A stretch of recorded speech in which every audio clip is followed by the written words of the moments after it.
With the recognition by INEC, it means only one party, which is my will be on the ballot. Would be on the ballot. Right. And it means we are the only ones who can write INEC, and INEC would come and attend primary elections we are conducting, or congresses, or whatever. So it means that there will be no ambiguity about who is the leader and which part of the party is the party. So one more thing I want to say is, you know, at this point in time, people are actually supposed to be thinking first about Nigeria, secondly about the Labour Party. If you love Nigeria, you love the Labour Party, there's a limit to what, you know, and an extent to which you would go. Well, it's hard to love a party when you guys fight killing each other. I mean, what do you expect the rest of Nigeria to do? I mean, if you're the ones, you know, attacking each other essentially, you don't inspire confidence, do you? We are not attacking each other. If your tenure is over, your tenure is over. The institutional members, the other members of NEC, come together, sit together with the leader of the party, who is His Excellency Governor Alex Otti, because he's the most senior political office holder in our party. So if you, the major stakeholders, the NEC members come together, sit together and say, okay, INEC has told us that we don't have any leadership anymore. And because of that, we have to do something. We have to come up with a team that would help us organize congresses right from the ward level to local government, state, and then culminate into a national convention. That has been done, and they said they do not want to do it. But you see, the way you see me, I'm a very peaceful woman. I don't look like somebody who has been out there fighting. I'm not a daggers drawn with anybody. Well, you certainly don't look like someone who would pull a dagger out. But I mean, have you actually, has INEC approached you? Have you approached INEC about getting that recognition that the Yes, court we ordered? did. We did today. Right, okay.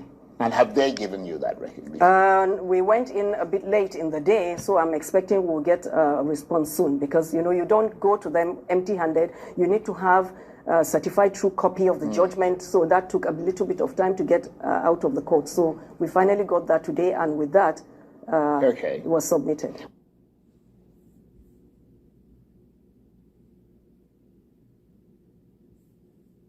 ADC has a lot of experienced politicians who are at the leadership, who would help to manage this passion. The Obedient Movement is also has a national coordinator, which is Dr. Tanko. And if you've also listened to him, he has tried as much as possible to continue to manage the passion of members of the Obedient Movement, because they feel that in Nigeria, someone who has shown the character, who has the competence, Peter Obi has a requirement, like you know, in the party. But like Obi himself has rightly mentioned in many of his interviews, and also in the Twitter space he holds with the Obedient Movement regularly, he has said that he has joined the party as a member of the party. When it gets to the point where the party will choose who becomes a flag bearer, he will go through the process. He will go through the process, and whatever happens in the party, the future of the party, he's part of it. He has mentioned it. So let us hope that that is being able to manage. He goes through that process. Whatever happens in the party, Nigeria will be rescued. I think that's the bigger goal for the party. And that's what we see. How will Nigeria be rescued when, just like Chino Achebe, I believe, said, things fall apart, the center cannot hold. The Obedients are very firm about only throwing their support behind Peter Obi if he gets the presidential ticket, not as a vice presidential candidate. Meanwhile, there are people who have framed the ADC as Atiku's birthright. So they're very strong names that are vying for this position. And yes, initially, a number of them had said they will go through the process and support whoever emerges. But it doesn't seem quite like that from, you know, the body language we're starting to see. Yes, so His Excellency Atiku Abubakar has his own huge followers that came with him from the PDP. His Excellency Peter Obi also has his own huge followers, which we came from the Labour Party and all of that. And like Obi has mentioned, he has been a part of the ADC coalition before it was even announced. And he has consistently mentioned that, look, this coalition is meant to rescue Nigeria. However, there are a lot of stars within this vying for the same, too many stars, vying for the same position. And for me, having sat down with some of these elderly politicians, I think they have come to terms also to respect the wishes of young people. And that's the reason why you see His Excellency Atiku coming out last week warning even his own supporters to be careful about the rhetorics of setting themselves between Atiku's supporter and Obi. No. And saying that, look, we are here together and we have a common front. And what is that common front is to say that, look, Nigeria is bleeding and we need to get the APC out of power. And that is the most important thing right now that they are talking about.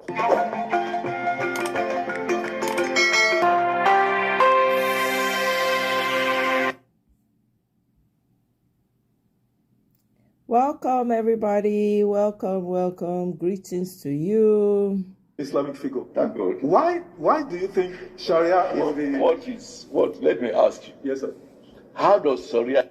Please help me double tap your screen device as you come in. Kindly double tap your screen device as you come in. And share the video. I appreciate you as you do. If it is institutionalized, how does it affect you, a Christian? It affects me because of what I see happening in other parts of Nigeria. Are there not Christians in Kano, in Maiduguri? Sir, all over even though I'm the one asking the question, Yes. the question I'm putting to you is that what has been the fallout of the introduction of Sharia in the northern part of Nigeria? How does it affect you negatively? That's the question I have. How does it affect Christians in those? Sir, Christians have been, discriminated against. They can't get lands for churches. They are being killed. They are being taken to Sharia courts. Who is killed? Sir, The Constitution. the next item after religion. Sir, the next item after introduction of Sharia legal jurisprudence is to set up the Hizbah police that says you can't drink this, you can't go to parties, you can't do this. Intolerance for Really? Yes, you are very intolerant. With the evidence, There's no evidence available anywhere. from the north. There's no evidence anywhere. We are operating the same 1999 constitution as amended. Let me ask you pointedly, sir. Yes. Would you introduce Sharia if you become governor for your state? Well, if the people ask for it, Wow. let me tell you, the constitution. Oh, yeah, people, more than they ready. Wherever it is demanded.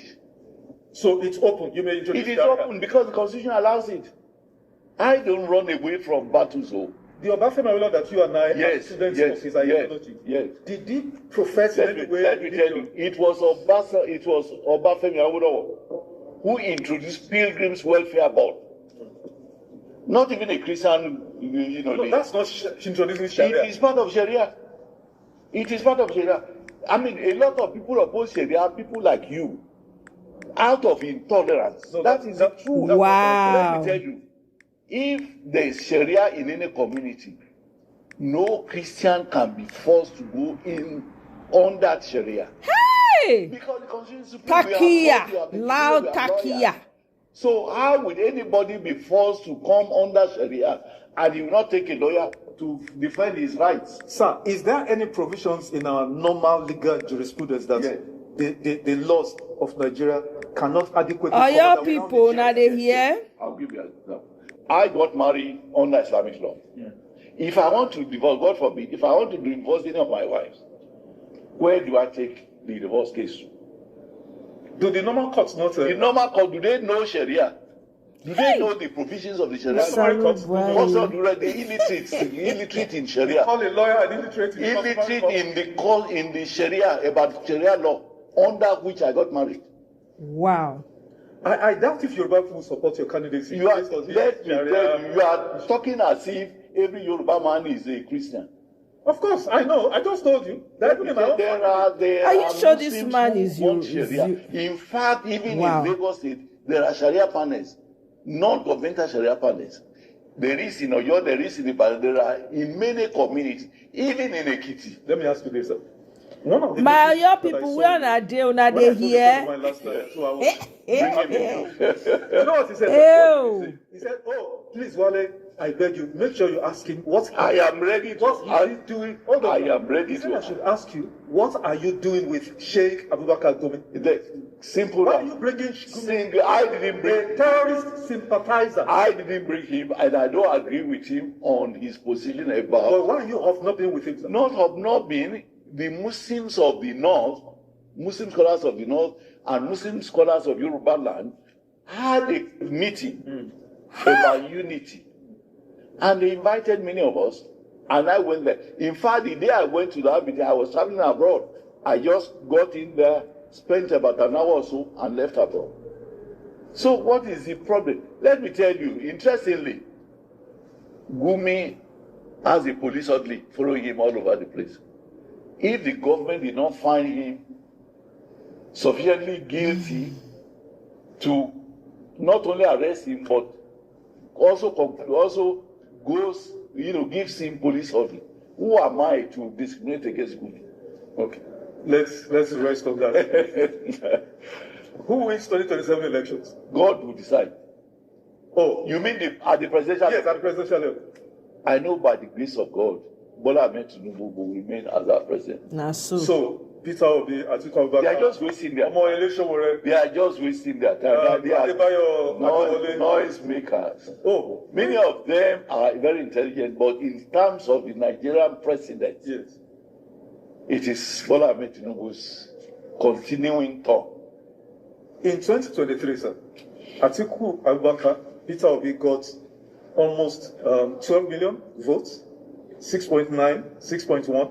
So they will add that of 2023 together. They are actually expected to build on it. So who told you that APC will remain with just 8 million votes? Of course. When more than half of PDP who gave Atiku some 6% are already with us now. So, what you're saying is that it's a foregone conclusion. I am very sure about that. God has assured me that Tinubu will remain our president. And then in this state. By the grace of God, if I am given a ticket, I win. But what are your chances? What are your chances? No, it's not God. I'm not God. I don't decide. It's only God. I don't mean my chance when God has not yet told me who would be governor. But I'm making my own effort and I'm praying to Him. And I believe He would answer my prayers. How are the youth demography? How are they receiving your? Because that's a critical. Of course, let me tell you, I'm a father of the youth. I became member of the House of Assembly at age 26. I was a youth, so I'm an example for the youth. And I want to bring, for instance, one of the key things I want to do to help the youth is from the one that I become governor, there will be free education at all levels. One other cardinal program of my administration will be full and gainful employment Lisa, welcome. for all citizens. And when I say all citizens, most of them will be youths. How do you want to create this employment? You want me to tell you my formula? It just, a couple of minutes. You want me to government cannot employ. That's my 1% or 2%. Government does not have to employ entrepreneurship. Yes. Entrepreneurship is the way to go. Okay. For instance, one of my strategies. What about agriculture, sir? Let me tell you what I will do. Once I become governor, I will announce publicly on the same day, all graduates of agriculture from Oyo State must come to government house on such and such a thing. And I tell you, I'm not going to give any of you white collar job. You are trained farmers. I'm going to give each of you 10 acres of land, give you a tractor each, and give you seed money for you to start. Do we have available lands in Oyo State? Of course, we have more than that. Wasting away. Why haven't you sold these ideas to Ajimobi? Let's go into that. I contested against Ajimobi at that time. I know. He defeated me, so he didn't even want to see me not to talk of, getting any advice from me. But that is history now. If I have opportunity as a product of Awolowo School of Politics, Awolowo had 4 cardinal programs during his time. I have expanded that to 7 cardinal programs, which I would implement. former Minister Adebayo Shitu. It was nice having you on the program. Thank you so very much. Hey, Oyo people, mokuna dey ready. Hey, wow. Defending Biafran secessionist groups as both sides seek President Donald Trump's ear over Arigato, my claims of a Japanese Christian brother. genocide. Welcome. How the weather for that Allies have side? moved swiftly to counter separatist narratives in Thank the U.S. you. capital. How is signing everything a with you over there? $750,000 a month deal for 6 months renewable contract with the Republican-linked DCI group to press Abuja's. Well, the scale of the contract dwarfs that of the shadowy and unknown Biafran Republic government in exile, which is paying up $66,000 a month to the smaller Madison and Washington lobbying firm to push for sanctions against Nigerian officials, greater U.S. engagement with a putative Biafran administration, and even support for military strikes and favorable oil deals with Washington in an unidentified future Biafra. So if Biafra, the people promoting Biafra, if they are going to the U.S. and they are paying how much? $60,000 to sell their own story, that Igbos are being marginalized and persecuted in Nigeria, and that the idea of a Republic of Biafra will be a good proposition. I think it makes sense that the Nigerian government too is in that space. It's not about the money. It's about the fact that the Nigerian government wants to be heard so that there's not just one voice in the room. Yes, sir. On December 12, 2025, the Nigerian government paid $4.5 million for 6 months, and the contract is renewable for another 6 months. So the lobbyists, what they will be doing basically is to get the Nigerian voice into the room who will speak up. And finally, those Biafra separatists who are looking for lobbyists in America, they can spend their $60,000, but they should know, they should be reminded that it's an act of sabotage against the Nigerian state. If you are still a patriot, if you are still a citizen, and you are sabotaging the Nigerian state, demarketing your country within the international sphere, there are consequences in that particular regard. Everybody should be well advised before we are told tomorrow that we are not supporting people who are following self-determination rules. Lobbying. Dr. Ruben Abati, in my mind, sincerely, I would have loved to call you a foolish man at this point in time, but let me not call you a foolish man. Let's take it gradually and deliberately, right? I want to respond to your assertions in regards to this topic. Fine. Let's assume the Biafrans lobbied the United States in regards to the fact that there is need for them to have Biafra land, right?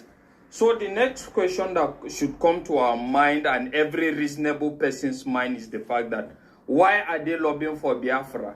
Just like you equally said, it marginalization, right? And you quite agree with me, everybody will quite agree with me that marginalization cannot be proven on paper, because just like every other part have senators or whatever, they equally have that and some government interventions, right? But I want to prove it, I want to put it to you. Show me at any point in time that any party have actually zoned the presidency to Igbo land, considering and having in mind that these are the third or the second most populous tribes in Nigeria. If politics is to be dwelled on the virtue of the fact that the majority actually takes that, you will quite agree with me that there is no party in the history of Nigeria that have actually zoned presidency to the Igbo people, right? That is one.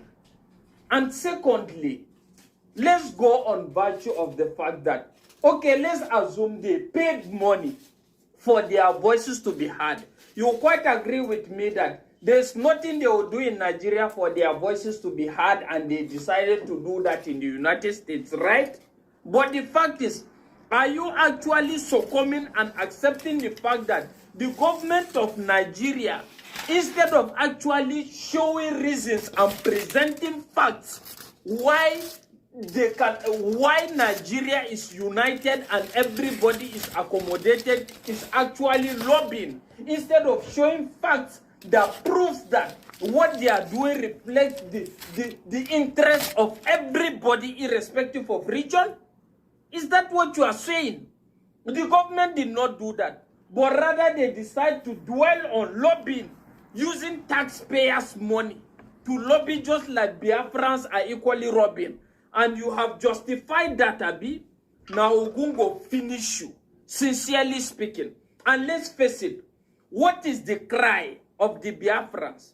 The cry of the Biafrans is, we have an incompetent government. We have been bedeviled with corruption for decades. Can you actually come out and prove that Nigeria have not been bedeviled with incompetent government and corruption in all facets? Can you actually prove that? You cannot. And when you talk about sabotage, what do you understand by the concept of sabotage? Is there anything that sabotages Nigeria more than incompetent government and corruption in all facets? Is it the Biafra that is sabotaging by stating the reality that you have a corrupt government, you have a lot of radical religious extremism in Nigeria, and the government is doing nothing about it? Which one is more of a sabotage? And you are now coming to talk about sabotage. What the fact, the last time I checked, you are also a beneficiary of the government. You have benefited on several occasions. I think at a point in time you were detained. And by virtue of the peculiarity of Nigeria, only God knows whether why you came out was because you were truthful or because it was done the Nigerian way. Right? So what are you saying? And let's face it, Nigeria is bedeviled with all these things. And let me tell you one thing about even cessation. Cessation is not just a Biafran ideology or a concept, Biafran concept at the moment.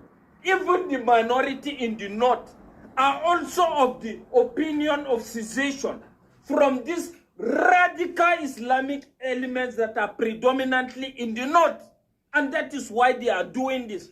And even the Yorubas, and to some certain extent, even the body language of Tinubu is doing the same thing.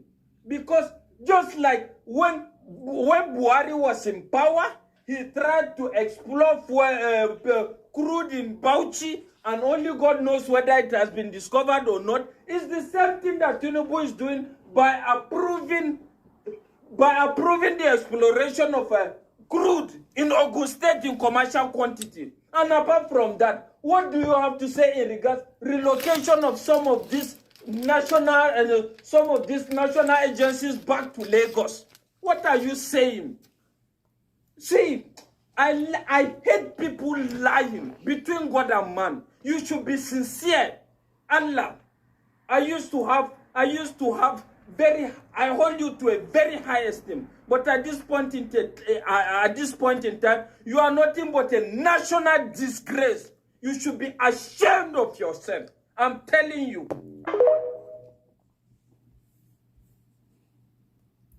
Ruben Abati, come collect your sub.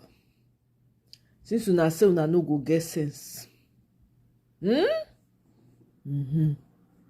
A possibility. We've heard what Obi has said he would. Let's join the Obi movement and let's make a new Nigeria a possibility. We've heard what Obi has said he would do. So let's live out our various differences. Let's team up together and make Obi become the next president. And I can promise you, none of us will regret. And those of us from the north, we will be very thankful that we gave Peter Obi a chance. We've tried our own brothers from the north. Why don't we try Obi? Stop talking about he's from the southeast, he's an Igbo president. We're not talking about where he comes from. We're talking about what is his vision for Nigeria. Exactly. And I can tell you, Obi has a clear vision. I've been saying it that they haven't paid me anything to do what I'm doing. I'm just concerned. I want to see Nigeria free. That's all. My northern brothers and sisters may not like what I'm saying, but I'm telling you, I'm not talking about religion. I'm not talking about what part of the nation you come from, because religion has not put food on our table. My tribe has not put food on my table.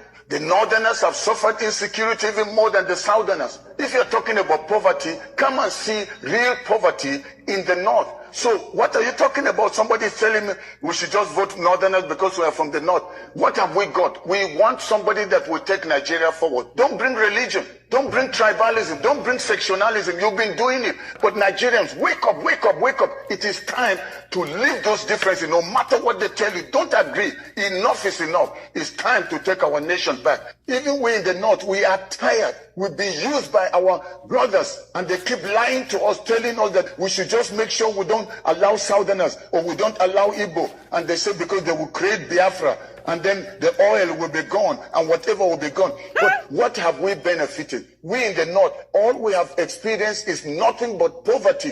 Only a few people are getting all the money, and then they must keep telling us we should vote for them because we are from the north. We should vote for them because we are Muslim. Vote because we are Fulani, because we are Hausas, because we are whatever tribe in the north. Right. Enough is enough. This coming election is a fight for survival. It's a fight to stay alive. It's a destiny fight. You cannot afford to be sitting on the fence. You cannot afford to just fold your arms and say, let's wait and see. Maybe if we try Tinubu, maybe if we try Atiku. Do you want to commit political suicide? Wow. That's what you're about to do. What have they done? And they are promising to come and bring change. It's a lie. Nigerians, wake up from your slumber, wake up from your sleep. We can't take this anymore. I'm advising you. I am speaking as a northerner from Kaduna State. I know they've been lying to us, and enough is enough. I'm speaking to my northern brothers and sisters. For how long would you allow these people to be lying to you? They come and then they're in government, their bellies are fat, and then they make all the money and leave us in poverty. And then even when there's a political riot or religious riot or whatever riot, who are the culprits? Who are the victims? It is still we, the common people. So I want to tell you, don't allow them to lie to you again. Don't allow them deceive you again. The coming election is a fight for the soul of Nigeria. It's a fight to take back our nation from the hands of these thieves, these rogues, these wicked tyrants. It's not an ordinary election. You cannot afford to play with it, because if you joke and you vote for the wrong people, especially these old cargoes, these old politicians, you are actually selling Nigeria out. You're selling your destiny, your future, your great-grandchildren, you're selling them out. So please don't be selfish. Don't think just about yourself.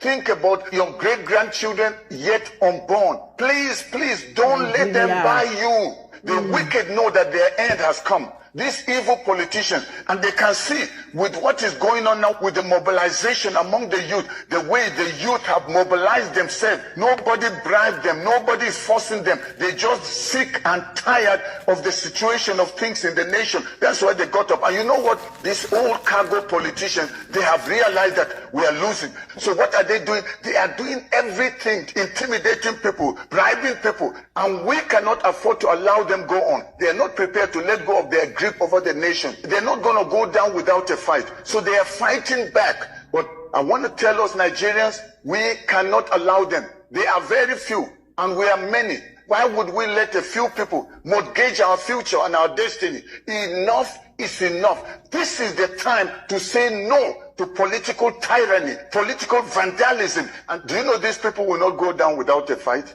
It's a matter of you being alive or being dead. Many have already died. How many more need to die before we take our nation back from these evil people? Do you know that these rogues don't have the interest of Nigeria at heart? All they are concerned is their own selfish interest, their own selfish agenda. They don't have our interest. Don't believe what they are telling you when they gather crowds during the political campaigns. They are lying. That's how they've always talked. But did they keep to their promises? It's a lie. So now they may fill up stadium after gathering and paying people to come and... This video was 2022, by the way. It's not recent. This is just a stark reminder again Make una talk so na not here. We shout. Anyway, moving along. Caller, you hear the tentative presidential aspirant when he come out, when he wan run for your state, he say if the people want, he go bring Sharia come. Even they defend Sharia. They say wetin they hang out with Gumi for. He say no hang out with Gumi. He talk one thing to explain. Are you aware? Okay, moving on. So how then do you distinguish between, religious ideology as a mobilization tool and religion itself as a primary driver of insurgency in Nigeria's security landscape? Would you say that we are not addressing the root cause, or are we glossing things over for investors' sake and for the image of Nigeria at the global stage? You see, whether we accept it or not,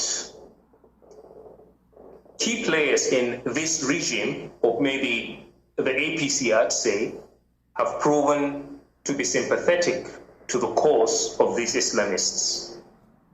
A typical example is, save for the fact that there are sympathizers in the government, people like Sheikh Mahmoud Gumi should not be working freely. You've got Islamists raping women, killing people, sacking communities, attacking the Nigerian Defense Academy, demonstrating capabilities to shoot down airplanes, doing all kinds of stuff. And he comes out a lot of times with a police, orderly behind him, advocating the welfare of these killers. And the fact that he gets away with it freely tells you something is wrong. So on one end, it wants to look as if, unfortunately, those who don't have a death with regards to what's happening, look as if, no, we need to... No, it's not Hamzat Oriyomi. I played the video earlier. Think all of this evil are thriving because it's not okay. So Oriyomi Hamzat is getting the popularity. Okay. What do you think about Oriyomi Hamzat? Are trying to silence the genocide. What platform is he running on? It's been happening. It just did not start 3 years ago. It's been on for almost 2 decades. Now, the lines between what's happening as a certain kind of ideology in a particular religion and the religion itself is getting more and more blurry, especially with an example. A typical example is Sheikh Mahmoud Gumi is an Islamic cleric, revered in the northern part of the country. But when he speaks, 99.9% of his position is pro-terrorist. He speaks on their behalf. He threatens the government that if they go aggressive against them, the escalation will heighten. As a matter of fact, he subtly threatened Christians that should the Americans begin to take out terrorists, they will take it out on Christians. I think he has done that. He tried to put it subtly, but we read clearly between the lines. So it makes it difficult to separate a whole lot. An example is saying we will eliminate terrorists. Some people went out in Kano and they were protesting against it. Why are you protesting? On what grounds are you protesting? It will simply be on the ground that the people you are trying to kill are people with whom... So who do you think will be a good candidate for your state? Ajumobi's wife came out. Late Ajumobi's wife. Similar ideology. Why is she talking like that? She said they have the money and they have the connection. They've spoken to Tinubu. That woman doesn't look like a very nice woman, no. Eh? Who are you supporting though? Who do you think is better? Because that Jumabi's wife is just bragging. The woman just they brag. Yeah. Economic factors such as, poverty, unemployment, as well as weak governance. Don't they outweigh religious identity in the case of fueling insurgent recruitment? They do not. Well, how so? When Boko Haram emerged. When Boko Haram emerged. Right, but they're in underserved regions, and we know that the poverty line, especially in the north, is still below average. And we also do know there's a matter of out-of-school children, and unskilled workers. So can poverty, unemployment, and weak governance be a case here in terms of recruitment? In the northern part of the country, there are different parts of the north in the country. There are different parts of the country. And illiteracy, poverty, economic hardship is not a sole reserve of the North. So every part of the country you go to will definitely have, to a large extent, a recruitment pool for terrorists. But the question is, why is it only restricted to one part of the country and one particular religion? An example is, why do you have to beg on the streets? Is it because the people that are not begging in the southern part of the country or in the western part of the country are faring actually better? It's not it. If you choose to make a thing a culture, it becomes one. If you do not want people to go to school, they will not go to school. If you've got Islamic clerics who tell them it is haram to go to school, it is not only the ones carrying arms that tell people Western education is haram. There are many others who do it. It's just that they don't have arms and they haven't gone violent yet. When Boko Haram emerged, they were making their point clear that they wanted to Islamize the country. They wanted to establish an Islamic state. But then you had politicians from the northern part of the country lying every day that it was economic hardship. An Islamist group is telling you what its mission is, and you are telling people it's economic hardship. Basically, I wouldn't say it, but should I tell you how much I earn at the end of every month, you are likely not going to believe it. You are likely not going to believe many people you see who just lead normal lives, but hardly can have access to 2 square meals. You find people who can't get married and have to postpone it for 6 months or 1 year because they can't afford it. You have children who, for possibly 2 or 3 sessions, have not gone to school. So it is everywhere in the country. It is not restricted to a particular part of the country. I will not dismiss the idea that economic hardship could actually create a scenario where social vices could thrive. Right. But I will not place it as one of the reasons why an ideology-driven massacre is basically thriving in the country. It's not economics. It is a religious ideology, and the primary target are Christians. Right. That's basically the point. Zuri, I must say thank you for taking out the time to join us. Also, I would need you to pay your tax to me as well, also your first fruits to me as well, because you said... Okay.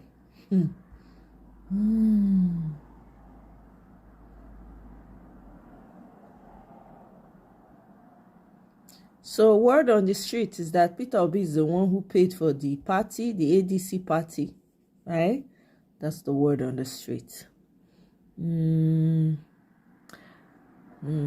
See Lagos, so 54 years ago, Lagos was officially labeled the dirtiest capital city in the world, 1972. Mona was it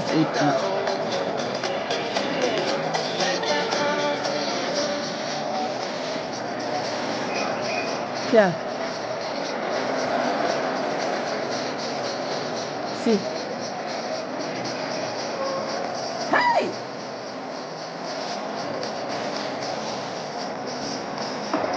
I beg, may they not come take down my video.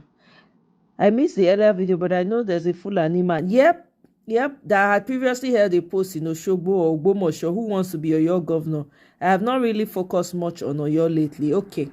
I played the video. Be like saying, but he's claiming to be Yoruba. I don't know. No, now listen, no. And political thought. You guys should pay attention in Oyo. I know there are a lot of Muslims in Oyo. Political parties got to have you join me. Not Thank this, you for having me. This version of Islam they will introduce. It to be blood, you. Let's begin with the presidential ticket of the ADC party. The conflicts, factions emerging between supporters of Atiku, Obi, and Amechi. What's your overall view? I mean, it's a human organization, and people will compete and have. But what's your overall view about what's playing out in the party at this time? Well, I think it's maybe predictable surprise, or not even a surprise. I mean, look, this party, ADC, is, if you like, a gathering of diverse politicians. But primarily, Nigerian politicians have a certain,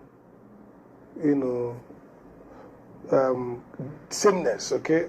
Monotony. They're just the same. They're looking for power.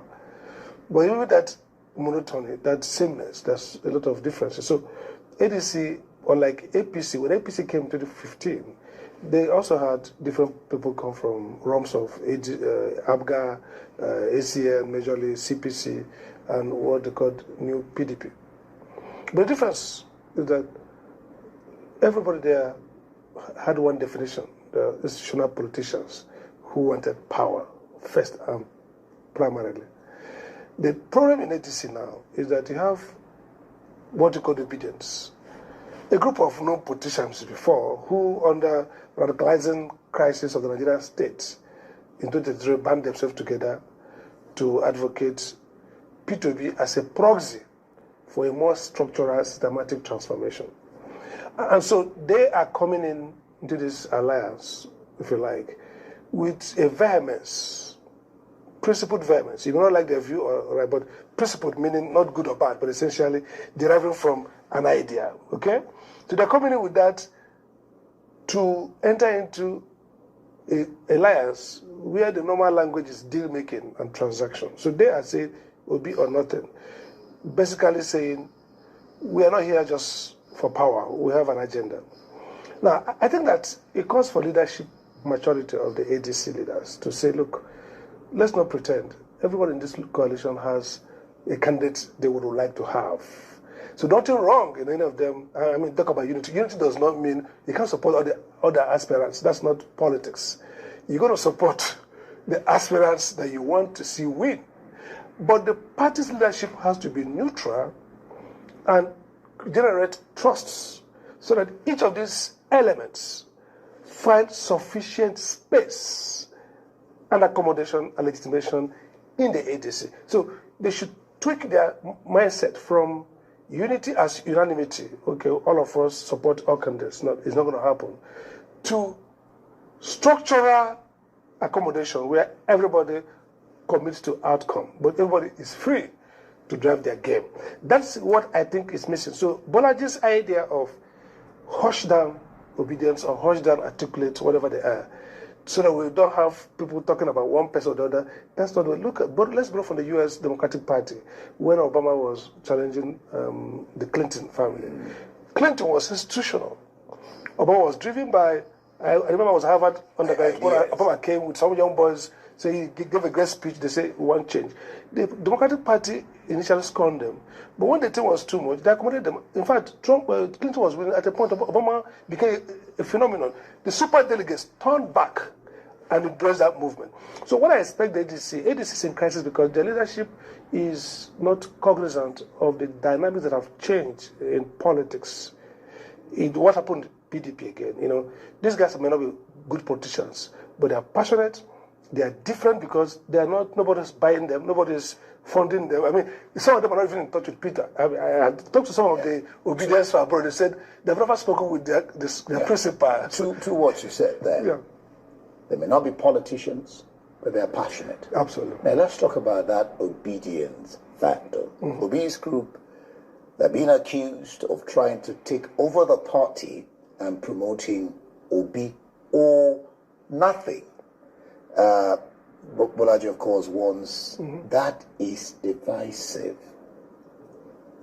What do you make of the fact that they're trying to, well, according to him, take over the party, and they're saying a black or white and no middle ground? Absolutely. I think it should be troubling to Bolaji and others. Again, these guys can't take over the party. They don't even have, most of the officials in the party are not obedient. In fact, I can guess that maybe only 1%. Bolaji is not obedient, chairman is not obedient, secretary is not obedient, nobody's obedient there. So they can't even take over the party. I think the point is that the ADC would need to run on the momentum that obedience generates. And so they would like them to bracket off Obi. Oyo has a large Fulani population. Wow. That's the problem. Oh, wow. Drop oh, my God. Coat, the winter jacket, which is Obi. Oh, my goodness. ADC. But that is because they don't understand the nature of this group. That this is even a group that P2B is not even, unlike typical political groups. It's very fluid and dynamic. Because they're not even, Peter is not the creator of that group. Okay. That's a problem. So you see, Tinubu's supporters, maybe he has helped them politically, put them in position, service, quote unquote, call meetings. Okay, Obi did not particularly. He didn't create that's the problem, is that this is a phenomenon that found Obi as his symbolism and vehicle. So if you think they will behave like typical politicians, they come to the room, drop off, look for deals, it's not going to happen. So it's to your advantage to say, okay, we have these strange guys who are powerful, who we need to win election. Get them in, but let them sign on, okay? So Obi or nothing, that's fine. But there's a process to elect the delegates. Keep your eye on the process. Keep your eye on the party structure. In fact, that Obi or nothing gingers, you see, these guys are used to tiptoeing politics, low energy politics. A crack deal at the back door, but these guys are coming with turbulence as politics. You know, rhetorical turbulence. They are coming with arguments. They are coming with declarations, Obi or nothing. That's not a threat. Political, because you need that They energy. have a focus. They're supporting. They saw something, and you need the energy. So as long as they're not breaching your rules, as long as they're going to follow your rules, if it will be a message, that's fine. How do you harness that energy? Exactly. Harmonize it for your success or to help your party. Now let's talk about the zoning. I mean, we're breaking down the disputes. Zoning disputes. Yeah. Obi wants presidential ticket zoned to the south. In 2022, before 2023, Obi wanted zoning. That's partly why he left PDP. Okay, so nothing strange. Not just Obi. The PDP guys who are struggling to take their party have said they're going to do what? Zone. South. So the zone argument is not anathema. It's a mainstream political discussion. Atiku's issue with the Gang of Five, or what do you call it? Group of Five. Group of Five. The Group of Five. Not gang. Group of Five. And the rest of that. Exactly. It's centrally around zoning. Up to today, Minister Wike keeps saying that he couldn't have supported Atiku because it was a breach of South-North. So that's nothing strange. I mean, ADC leaders should not live in denial that it doesn't mean that ultimately the party will zone or not. Yeah. But they have to entertain the fact that many Nigerians think that the right thing to do is zone. So stop blackmailing people who are asking for zoning. It's for the party. I think the party is not a franchise of one man. The party will sit together and say, look, this is a policy we decided. They did not decide through the democratic process that the party will not zone or will zone. Okay. So when they make it an issue, they are destroying before they started building. That's the two questions I'm going to put to you. I think Bolaji also mentioned it. Atiku's ambition. Party stakeholders are raising concerns that this could divide or derail the coalition and risk losing key figures. What do you think about that? Are these noises that is erupting within the ADC party, do you think is favoring the ruling party? What do you think? I think it favors the ruling party. Let me start with that. It does, because the ruling party is the party you need to provide alternative to. And again, I heard some diplomats, say, but what are we choosing? Between what and what? The assumption that the economy is failing is not enough to drive out Tinubu, because they can flip the narrative and say, okay, half a dozen and empty, half a dozen full. Okay, we've made some movement from inflation of X to X minus 2.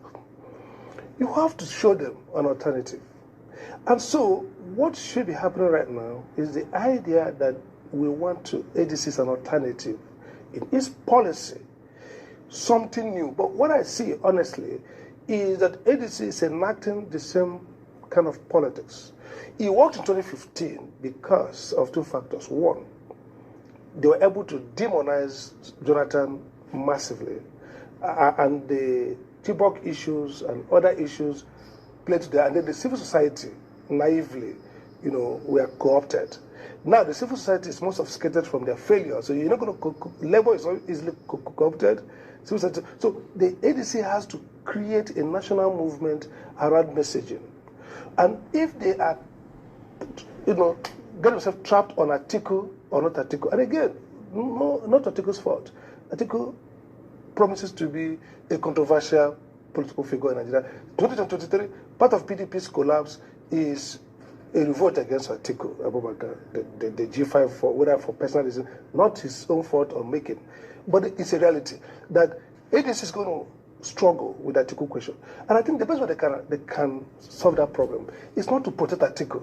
It seems to me that the leadership is under some impression that you have to protect some outcomes, namely one, no zoning. That's not that, they shouldn't declare that.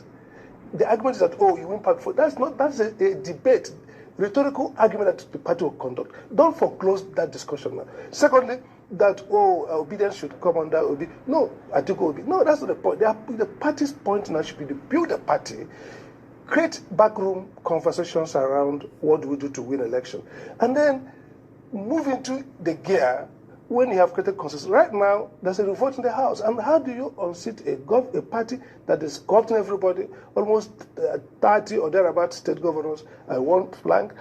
You need the people. And for now, the energy is with obedience. It does not mean that they're going to deliver for you preset ticket. It means that you need them in-house than outside. And I think the strategic calculation at this early time to create a sense of fait accompli on the preset ticket is a false one. And someone like Bola, who is strategically smart, should know that speaking against the obedience and calling them names is not profitable at all. I mean, what do you get? Subtraction is not politics. Addition is politics. So even if the obedience say Obi or nothing, and they are in-house, and they are part of building the party, then when you get to the stage when Obi makes it or doesn't make it, then you see the consequence. But at this point, Obi or nothing is actually a mobilizing voice. If they keep saying it, and all the Obi supporters, lovers, come in the house, that's good for you. So don't start hushing them down. Because you've practically answered my question, the last one. But let me ask you this, the last one on what should they be doing. I think what they should be doing now is, and they're doing it, David Mark is a very strategic, disciplined leader. And I think they are building the structure. You can see that they're setting up their committees, different committees. They are making outreach. In fact, it needs to be joined. If Kwakwanso joined, you see a boss. Obi came with a big bag. Kwakwanso, if he does join, will come with a big bag. So they need all those momentum and ride it. Deepen the structure of the party, work as they're working, but forget this rhetoric. Don't be really obsessed with protecting anybody. Don't protect Obi, don't protect Atiku. That's not their job. Even if you are Atiku's spokesperson or lover, at this point as National Public Secretary, you should be disciplined, not to be seen as being provoked. Pandering to one side or any side. Yes, don't be provoked by obedience. They're going to be obedience, who are going to be nasty and take it too much. It doesn't matter. Stay focused, knowing that Peter, Atiku, Erufai, everybody, is important to build the coalition. And you can't take away the obedience from Obi. Like I said, Obi can't even take obedience away from himself. Okay, just briefly. Yusuf, the governor of Kano State, is moving to APC. Kwankwaso, what's your thinking on that and the politics of Kano State, and where does that leave Kwankwaso, and what are his chances anyway, or probably? I think Professor Skiamo tried this tweet today to say Kwankwaso is in the quandary. He can't go left. He can't, if his bigger project is national politics, whether he joins PDP, APC, even going to APC now, it looks like a second grade, the space is occupied.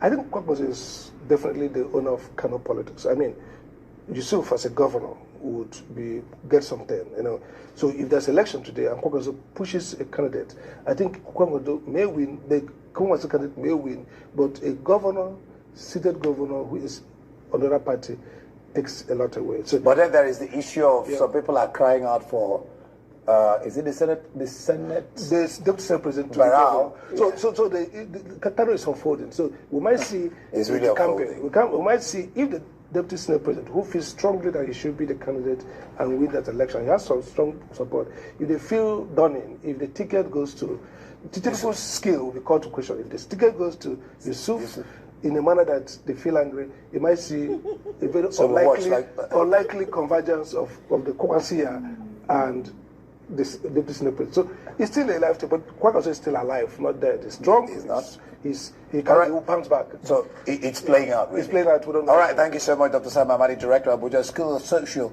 and Political Thought on the intrigues. Sorry, I know even they see in the parties, particularly ADC. Okay, Why are you talking while a discussion is going? It doesn't make sense. If you need to talk, then DK Ugu, now so I did do am for here. Oh. You just come. If you just come, now so I did do am for here. Oh. Yeah, you catch me for good mood today. Oh. So when you enter person house, the first thing when you dey type na complain. Usually I dey take this kind of comment likely, but today I just say make I chill. Now chill I dey chill. So leave me, make I do am as I want. All right. Okay, so this man has a message for the church. Let's see. There has been very strong opposition to Sharia law across the West Southwest. I'm not seeing much appetite for it. Okay. Oh. Because the people that are in charge are the people that rule Nigeria. I'm going to review that and I'm going to show. But now this has emboldened them that they enter inside the church and take 177 souls. No fear. There is no hindrance whatsoever. No restriction whatsoever. Nobody to stop them. Because they have been doing it and they'll be negotiated with the government. The government pays their ransom. They beg them, they plead with them. You don't beg evil, you cast out evil. You don't beg demons, you cast out demons. You don't negotiate with terrorists. You annihilate them. You unalive them. That is how to solve the terrorism in a nation that is serious. And then and then we saw that out of the 177, God helped and 11 escaped. And out of the 11 that escaped, what was remaining is 166. Now, the whole 166 brethren. Do you know what the families of those people are going through? 166 people. 166 Christians. That they don't desire anything from the government. They're not looking for your money. They're not looking for your oil. They just want to live peacefully, do their farm work, and serve God. And yet, you terrorize them. What has the government done? In a serious nation, in a nation that value human life, this is enough to keep the nation on standstill. This is enough to keep the nation on standstill until every soul is saved. This is enough to keep the nation on standstill. But what do we see? Everybody's going about the normal business. It doesn't affect them. The president is somewhere, they just keep doing the whole of their shenanigans. And they want the men of God to be quiet. They say, men of God, just keep praying. Just keep talking, just keep praying. Don't bother, you are supposed to be praying. God punish anybody that says so. But you see, evil will continue to prevail as long as righteous men are quiet. We are the light of the world. Our job is to shine. Not to be cowed, not to be ignorant, not to hide. In a country that have sophisticated militaries. We have the police, we have the army, we have the air force, we have the navy. Exactly, Kola. I just chill. No, see, I just soft. Now my soft voice. A very, very small I think I chill this evening. An infinitesimal amount of people. The guy just enter my comment, just the type. But you don't have the capacity to do that because they have backings. I beg, DK, whatever your name is, not try him again. No, if you not meet me for the right mood, you know like him. No, like what I tell you. From the oligarchs, from the chiefs, from the serikis, from the emirs in the north. Otherwise, they can't do this. Disrespectful. But what are we you doing enter person house, person dey talk, you dey tell am say make you no talk. Are you okay? Only Nigerians dey get this kind of audacity to do this kind of thing. A day is coming, you'll be in such a situation and nobody will speak for you. And I'm so bothered with Nigerians. I'm sorry for this. The burden is much on me. The burden is much on me. And I'm so bothered with Nigerians that we get so distracted easily. All it takes is very dark man and blood. What is that? Is it blood or blood? Before you know, the conversation has switched from accountability to dragging between very dark man and blood or Bella and speed. And I cannot understand such a thing. How have we become so docile that we cannot continue to press the neck of these people until the right thing is done? Now, 166 people, Christians are still in the camp of the captives. Nothing is being done at this time. Also, in Plateau State, in Kuru community, 7 Christians from Christian community were unalived by these jihadis, by these Fulani men. Nobody has done anything. We saw God's servant, Dr. Reverend Ezekiel at the burial. We also saw the American philanthropist and the missionary, the guy that came, and he was there. Later, that recalcitrant, that evil man called Gumi will say they were burying empty caskets. And such a man can make such statement in this nation, and nobody does anything. I'm going to tell you in the next future why Gumi does all he does in Nigeria and nobody holds him accountable. Why he has the confidence to tell his negotiator or speaking or saying the herdsmen or those that are caught, they are brethren in the forest. I'm going to tell you. I'm going to show you in the next few weeks. I tell you that the burden is still very strong in my heart. Those people were unalive. Not one person was brought to justice. How long? How long will this continue? You are in Lagos, you might think it doesn't have concern. Don't worry. They are already in Kwara State. And again, they have entered some part of Oyo. It doesn't take them anything to enter Lagos State. If you say you are in the southeast, don't worry. Sometimes ago we heard about the atrocity in Enugu. If we don't speak up, if we don't do anything, nothing will happen. And so the church must wake up. The days of slumber is over. The Bible says, watch and pray. The watch means be vigilant, prepare yourself. 77 people were unalive. We saw their graves. Nobody does anything. The government move on as usual. The politicians are politicking. They are politicking with women's destinies. We have become an anyhow nation. An anyhowness, and anybody who does anything goes through with this. And the military is complicit. Now, if not because I don't know how to do this thing properly, I would have shared you a video. I would have shared a video where bandits, where these terrorists, were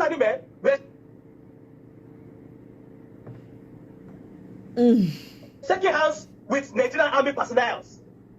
They were in the meeting. They were tagged. Kola. He said he had the beat fast. Okay, you know it. I not going to react again to comments. I don't want to make your heart a beat fast. I don't do that. Now Nigeria, they make me react like that. I mean, normally normal chill person. No. Now this Nigerian politics told me to it. I don't know. So nervous. When I see this video where they pursue Wiki, I don't know why they not catch him. Them don't know say different exits there for that place. Why they not catch Wiki? The thing pain me. Oh. See him running out. See him speaking out. See him speaking out. See Wiki speaking out. Only. This thing pain me. Say they not catch Wiki. See Wiki running. See him running. Wiki is running. Catch him. Only. Running out. See him speaking out. Why did they not block everywhere so that this man cannot run? You pity the people that don't know how. I'm going to change my. I'm going to change. Okay, I'm not going to be reacting from now on. From now on, I'm not going to react again. Anything I want to talk, I talk. I could just overlook. Yeah, I not make your heart they do bim. Yeah. If you say divide Nigeria. Oh, Lord have mercy. So I woke up this morning to news all over the social media. People talking about Obi Kubana, who has been appointed or nominated, whatever the case may be, as the Southeast coordinator for the Jagaban himself, 2027. And I can see a lot of persons throwing banter at Obi Kubana. First, Obi, congratulations to you. You have chosen your path. Whether not part of evil, it concerns people when it concerns, right? In life, you must be deliberate about something. And you see this video when I want to. If after you watch this video, you don't get sense, you are actually not, as people they talk, Ekba at 40. You be Ekba forever. You understand? And if you know vex, now still your business. Because, I've realized that this online, a lot of people really do not know what they want. And I do not care. It's very painful when we continuously talk about the reason why Nigerians should speak up, and then you'll be asking us online that waiting on I want talk, do waiting go happen. Now, it's painful because a lot of people do not know the power that we owe as citizens. Una not know. But let me help you to create a picture so that you understand. Do you know the impact we have made through social media at different times and on different issues? Now, it is easy for you to come and farm people, and they call yourself fan base of this, fan base of that, fan base of whoever. And once they talk something concerning these individuals, when you love so as fan base, Una they bring people accounts down. You can push a narrative and quarrel for social media for weeks. You make it an issue until you are satisfied as fan base of an individual. Yet, the same you cannot farm your country. Does it make sense to you? You feel be fan to individuals across artists individual, activists individual, people when they do this individual. You can be a fan base, put your life on the line for this individual. But yet you they ask, why must you farm your country and dedicate your time, your data, and your intellect for your country?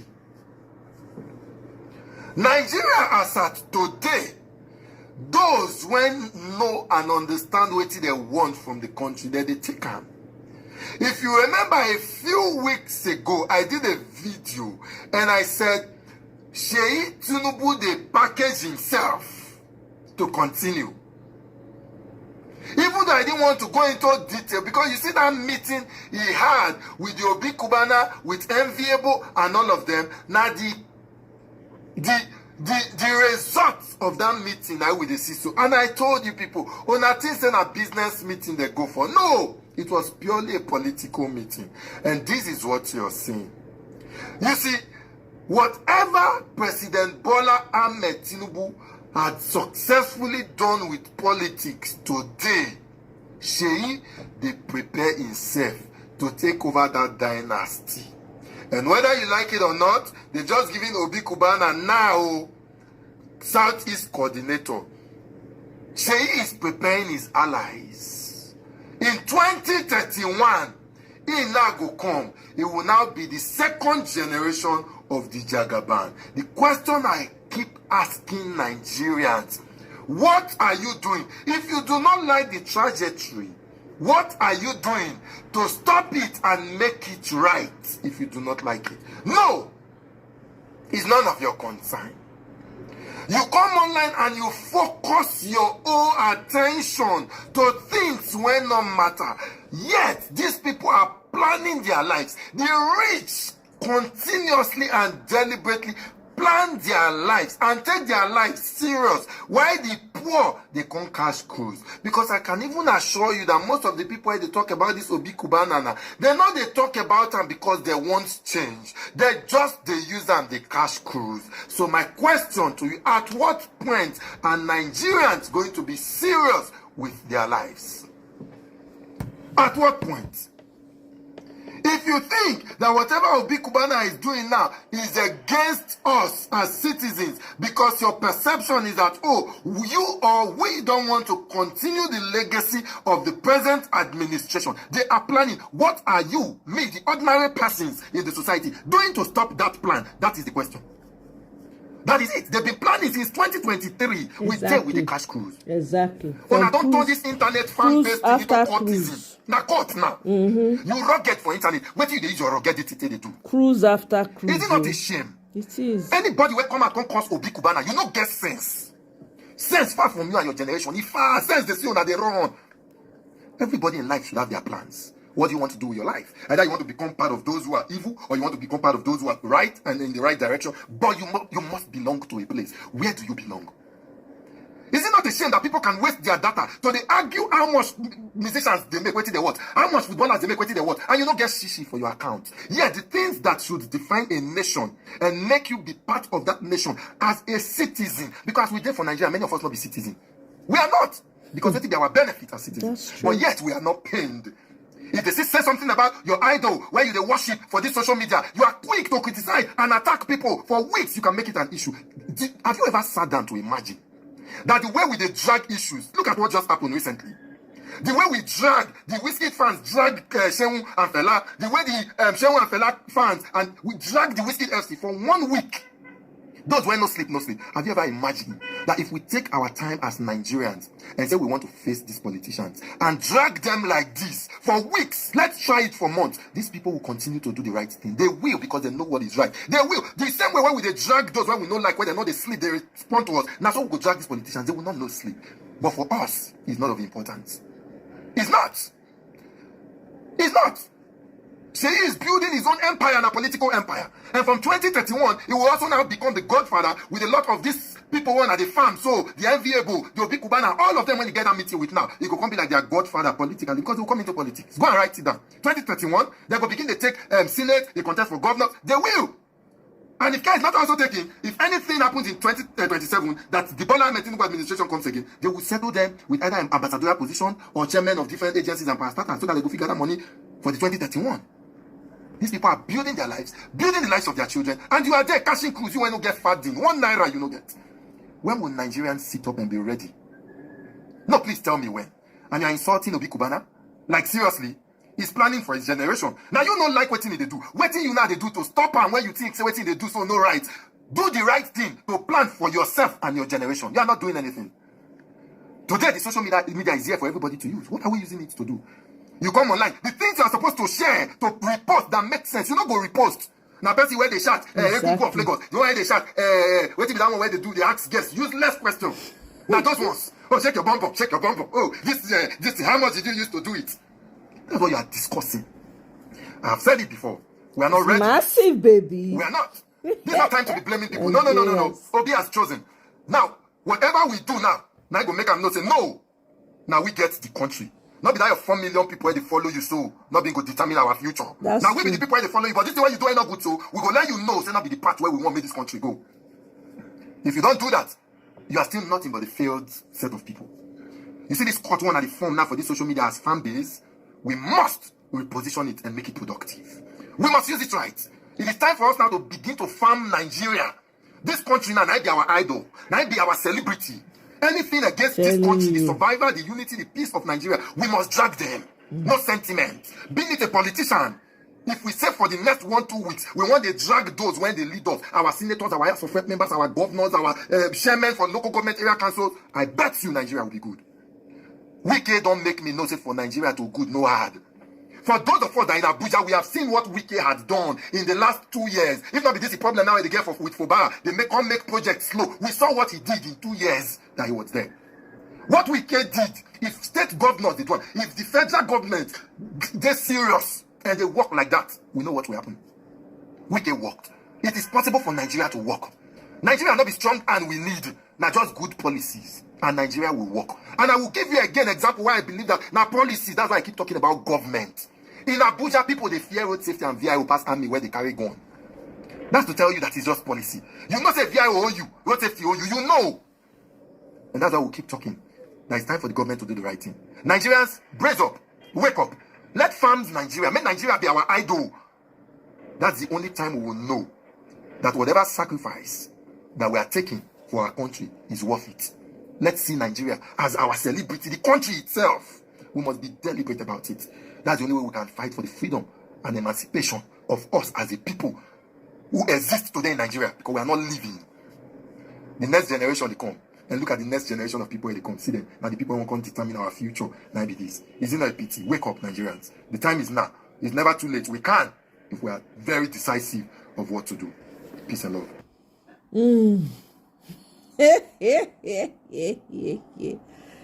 Yep, FS Gaming Channel. That's right. He's the only hope.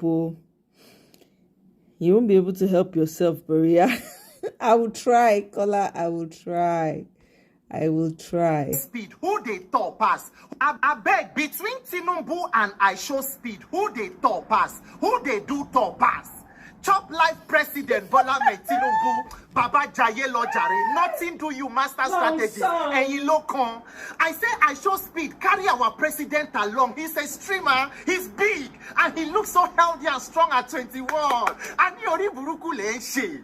President go holiday December 28, come back January 18. Today, if they move again, they say they go Turkey on a visit.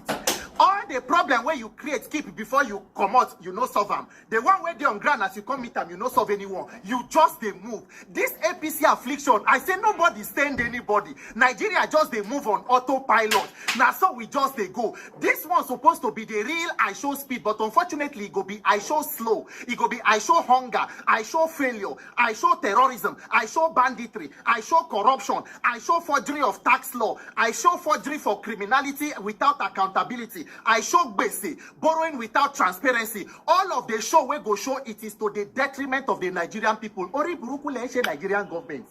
Ori buruku lenche oshilenche.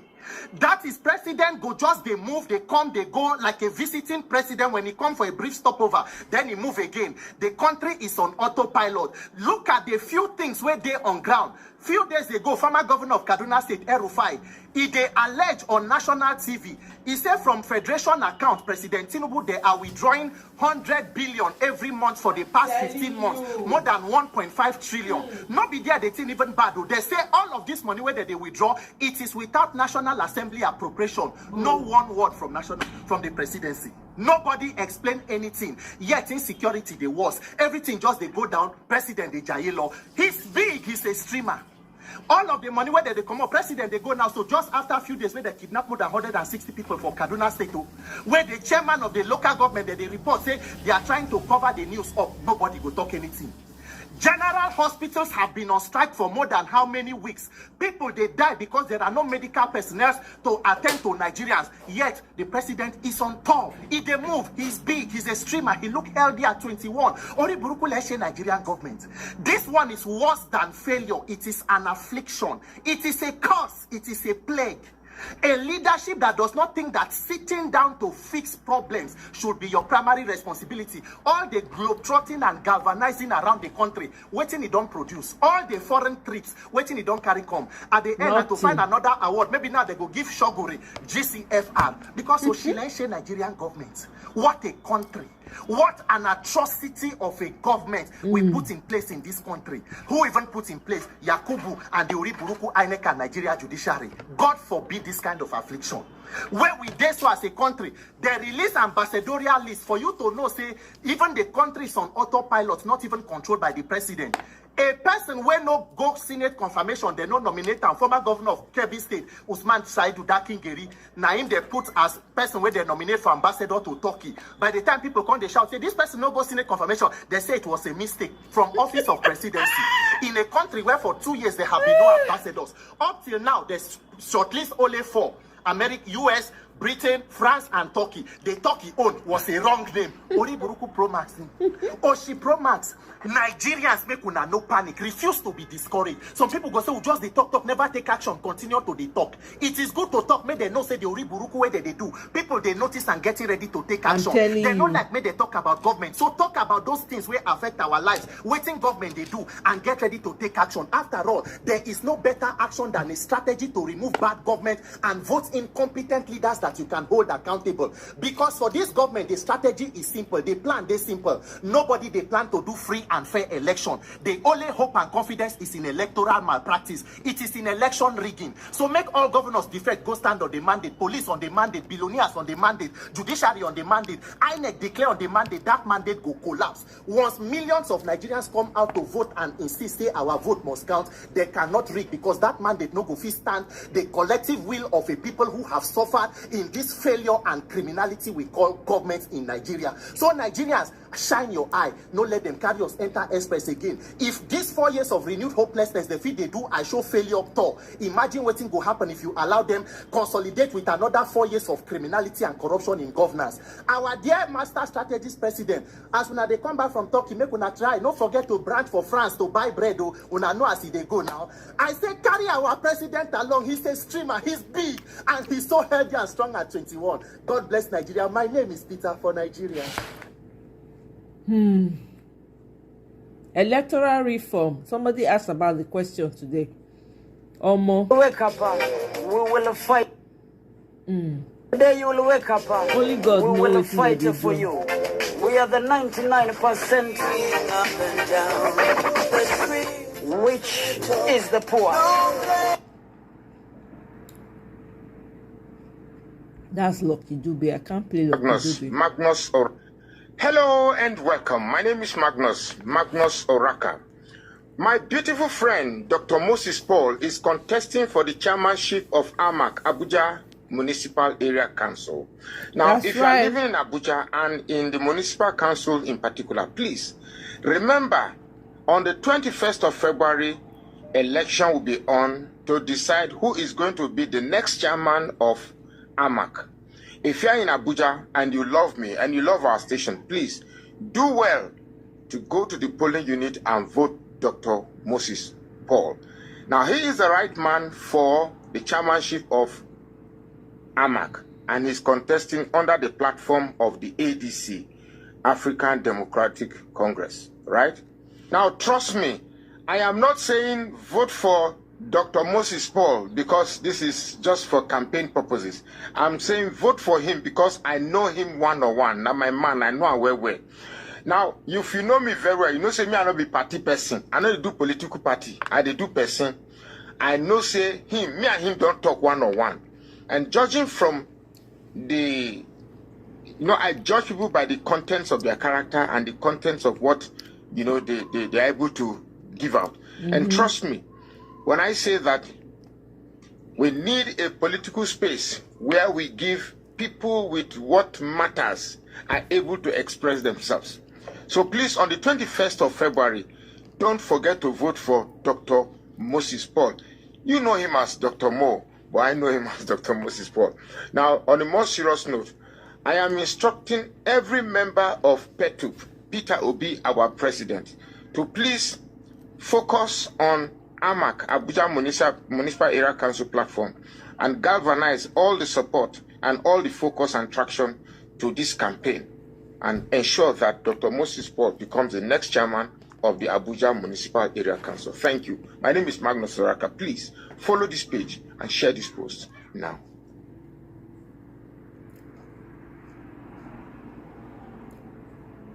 Evening, my fellow Nigerians. Now, how can we have a fuel between Gombe and Bauchi, and that fuel was commissioned during Buhari to continue with the job? They packed the whole of the equipment. They are no longer there. And then now, the MD of the NFP said they have another one that will explode in Ogun. So our own in the north is nothing.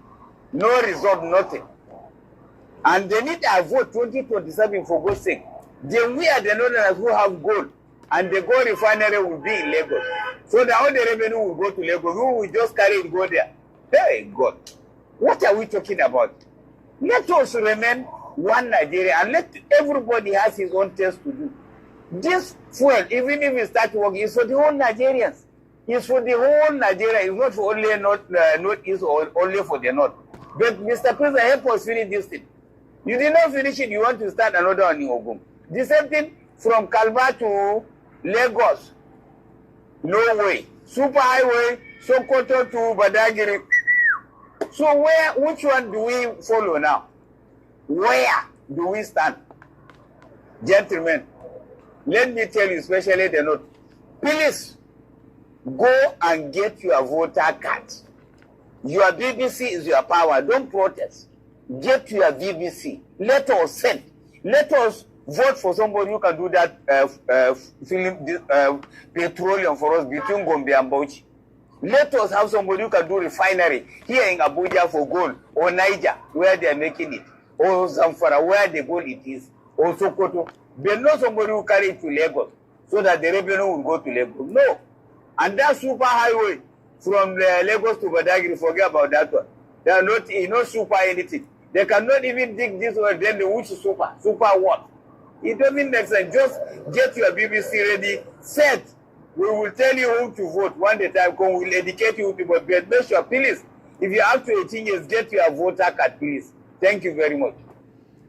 Oh, so you guys don't want to share your gold, but you are sharing other people's oil. Abi? Not be so. You guys are sharing other people's oil, but you don't want them to share your own resources. Nigeria. Bomb blast happen. The people that die in that bomb blast is not up to the people that they don't kill for Benue State. Now, when that Ikeja bomb blast happened, the whole Nigeria reacted. Then, even phone never even did like this. So, now, true telling, now we watch those news that time. But the whole Nigeria was sober.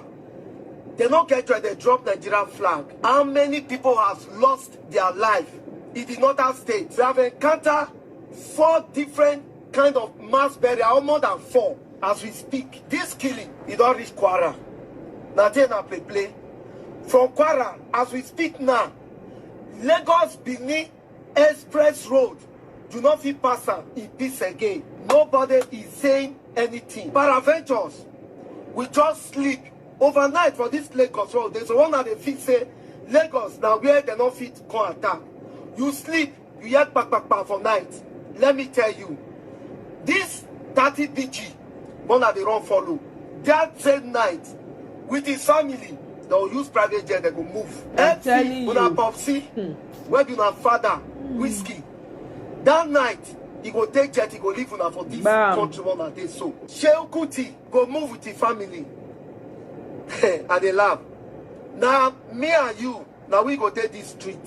So, the town support take fight for we right through this social media. Everybody take them, then they distract, then they use the media, then they distract the youth of this country from the real thing was supposed to face. But let me tell you, you call yourself Jay-Z. The Jay-Z where you call yourself, other country Jay-Z, wanna go check how they take work with their government. Anything that has to do with the government, they don't play with it. They get sense. Look at Greenland now. Their Jay-Z not reach only Lagos State. But when Trump has stumbled as Trump will be say, he get a bath for head when not they hear. Say one collect Greenland. The Jay-Z say no way. It will not be possible. But Trump look at the thing. He said if it takes him to give each citizen $1 million that he as Trump, he go do one. But now when we bring out to Nigeria, see China, they are in Itecha, mining our gold. To the extent of they are still using our citizens as a slave in our land. France, they are also in Nigeria, they're there with China too. Taking our resources. Our president is busy signing documents. Then when they keep on for the northern state, when the Jay-Z of Nigeria is supposed to speak, then they now bring in fella and whiskey. Say somebody tweet. Now they use it and say, who is that person? That one come as distraction. Then Kevin State, when they started doing their mass burial, now that time I should speak. Busy. You know say where it's Lagos, it's Storm Lagos. Distraction. Few years from now, you see this phone. It will get useless to us. All this information, there will not be chance for us to say it. So now that we have the opportunity to say it now, that they gave us the platform to say it now, if you don't say it now, forget. Because there will not be time anymore. If you like, talk, make comment here. If you like, not talk. It's your own business. As for me, if nobody ready to follow the government, me, I will follow them up until they listen. I will keep shouting. Because the fate of the next generation depends on what we shout, on what we do now. Yes. Because my children's life is at stake too. It's part of the next generation. So if we don't do it right, when are we going to do it? Exactly. Exactly. Distraction. The one thing that everybody is supposed to come together for and stand. No. If not divide, we want to divide the country, may we know. Anyway, we will continue to do our part, they talk. I'm not supporting anybody. You see, if I am ADC, just give the ticket to Peter Obi, because this is the only person that came into your party with more than 30 serving politicians. What I mean serving politicians, people that are in power. Nobody even come closer to him. There is nobody right now in ADC that came into that party and came with some politicians that is serving. It's only Peter Obi. Peter Obi came in with about 22 members of National Assembly and about 8 members of senators in Nigeria that are serving. But the rest, they didn't come with nobody. They didn't come with nobody. That's why I'm saying that ADC, if you want to do the right thing, let him have the ticket. You understand? Because Atiku, that is the big boy in ADC, he didn't come in with anybody. Nobody from PDP that followed Atiku to ADC. Even Nasiru El-Rufai, none of them carried anybody to ADC, but Obi joined ADC and he came with people. He came with people that are serving, people that have stake, you understand, in Nigeria, because when you're serving as a senator or as a member of House of Assembly, you have stake in Nigeria because you guys are the one that is making the law. Yep. But when you say S is different. I'm not talking about the 4 governors that came within the S4 governors. I'm talking about the serving senators and the serving House of Reps that Obi came with. So if I am ADC, just give the guy the ticket. Don't try to like trick the guy. Don't try to play with the guy, because the guy came with people. He came with heavyweight. He came with people that have stake, people that have mouth, people that can command, crowd. That is what the guy came with. Because you other guys, you didn't come with nobody. So from ADC, the ticket will go to Peter Obi. I'm not supporting anybody. Get me clear. I'm not standing for anybody. I'm just telling you that if you want to make things right, you give it to someone that has the people, someone that came with the people, not you going through the back and begin to bribe people. Because when you bribe people, yes, they will give you because you give them money. But someone was coming to your party and the person came with a lot of people. So let him have the ticket so that the election will be between Bola Ahmed Tinubu and Peter Obi. That's what we want. It's the turn of the southern Nigeria. It's our turn. It's our turn. So let it be the same thing that happened in 2019 when you had Buhari and Atiku, that were from the northern part of Nigeria. ADC, honor the will of the people. Oh, make everybody enter their. You know why? I have a problem as in the world. You know why? I can't stand this man's voice. God, I beg. Hey. See, herdsmen set fire to local farms, destroying crops and heightening security concerns. Residents of Apache Ugboju community in Benue State, Nigeria, report after a failed attack on their community. Let me see if they spoke English. Aware that they have armed militias in the bush currently. We know that they have them in the bush. But will not because of that and run away from this community. It is better we stay here, die defending this land, than to be called cowards tomorrow. 2 hectares of rice were destroyed, with some rice harvested under the chaff. The same fire too caught over 24 hectares of cassava was destroyed, and about 2 hectares of rice, 2 hectares of cashew. Cashew plants were destroyed, and about 2 hectares of banana. The farm covers over 152 hectares. Wow. Our place is not a grazing field. We did not give land to them to stay in anywhere in this community. But yet they're grazing our lands. Security-wise, they are threats to us. So like the last time, one of our persons was kidnapped from the farm. Yes. That we've been looking for. Up till now, we've not seen the person. And the planning leadership have not come up to say anything about it. Our farms have been destroyed. This is just a fraction of it. In fact, like, this one belongs to just one person. If you go around to see other farms that were destroyed, you will not believe it.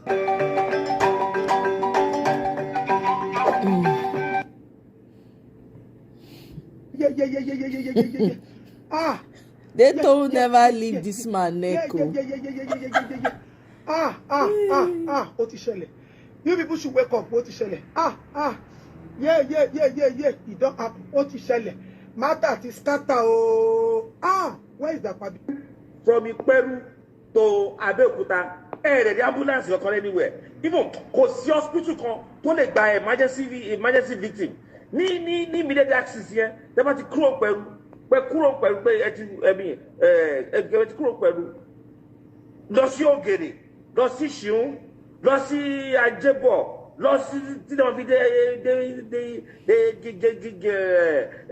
ẹnu Abẹ́òkúta.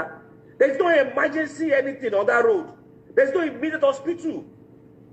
Don't take in accident victims. Near that axis. Osoro. My general sees how because Biara Peru no. Shebi, I told you we will bring you down to our level. Because the governor Kokonto Makapa Sokwe Fuwa, Laye, you are a public servant. You are a public servant. You are elected. But the koko is that you belong to the masses. Eru gbogbo wa ni any politicians. And Asiwaju has said it. Press, hold your governor. Asiwaju did not say beg your governor. He said hold your governors responsible. So, the business will concern me and Dapo. Now hold Dapo responsible. If you have any emergency, they don't have sexual and gender department. They don't have youth and development. You have to be waiting for SF for Joe to wake up from Canada. That one will say and say, let me see what I can do. As if they are doing you a favor. Kilo day. I don't want to know. I told you. I don't tell you now. We will bring any governor's shoulders down. You cannot be above your citizens. Like, you cannot be superior. Like, we are principal, we are major in that page. Let us know. As he come and look party. D'accord. Oluomo party come. Go on this small shots fun le ko ye ni. Come and see me. What it can say get. Hey, well, Sid, welcome. Arrogance. As if you are doing us a favor. Is it your money? Welcome. Good to see you, my brother. Is it not state funds? Is it not taxpayers' funds? You will address us with humility. Fellow citizens of Ogun. My children in Ogun. Kinsheko mama shebeni ko shewalore. That was done airport. Now be that build airport, yo. Now be that build airport. Airport project has been on for years. So make anybody no come tell us Lamba story. Nobody to come and tell us Lamba story. They started some jobs. Someone who completed it. So what are you people saying? As if they have done us a favor. As if all this infrastructure road, this is a favor. It's not a favor. It's our rights. So you will give it to us with all humility. Stop clapping for anybody. Apart from road, without road. Please, what about amenities? What about amenities? What about welfare? Which is more important? What about security? What about education standard? What about health? D'accord. Make we read this for the public. Show it to us. Let us see it. It is our father's country. Our land here, you are not doing us a favor. You can privatize your personal pictures and your personal affairs. We don't want to see those things.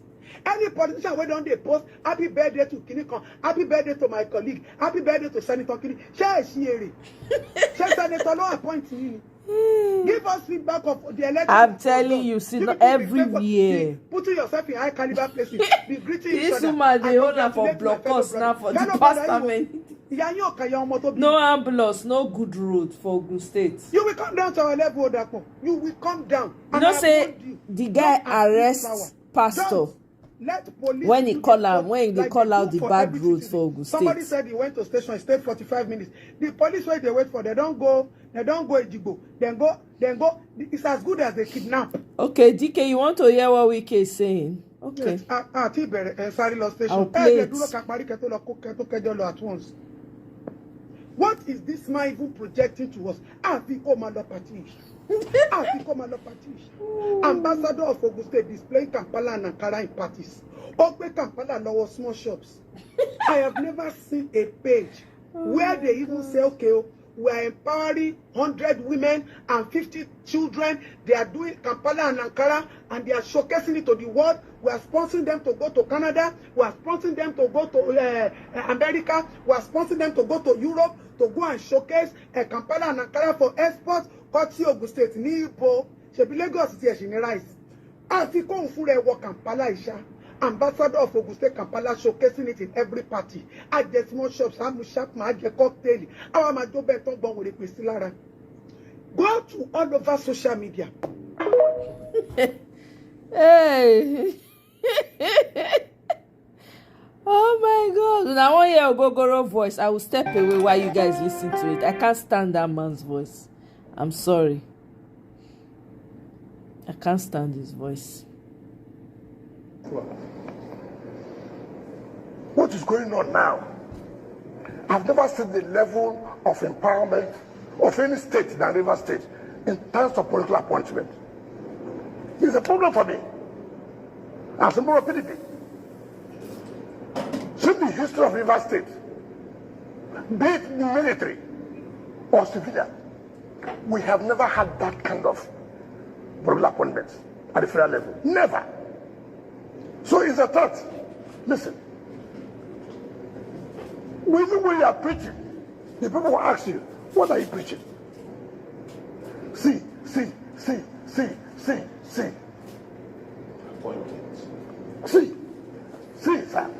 Bonny Road. That was completed. So what are you trying to tell us? Sir, look at the enemy area. That is where you have the refinery. It's almost completed. So you have to be careful. So the APC is threatening you in River State? It's a threat. To you? Yes, it's a threat. Supporting the No, listen, no. You have to face reality. You have to face reality. Whether PDP likes it or not, they had the opportunity. The only thing that's going for me now, and that's why I won my local government, is because my people believe and still have that faith in me.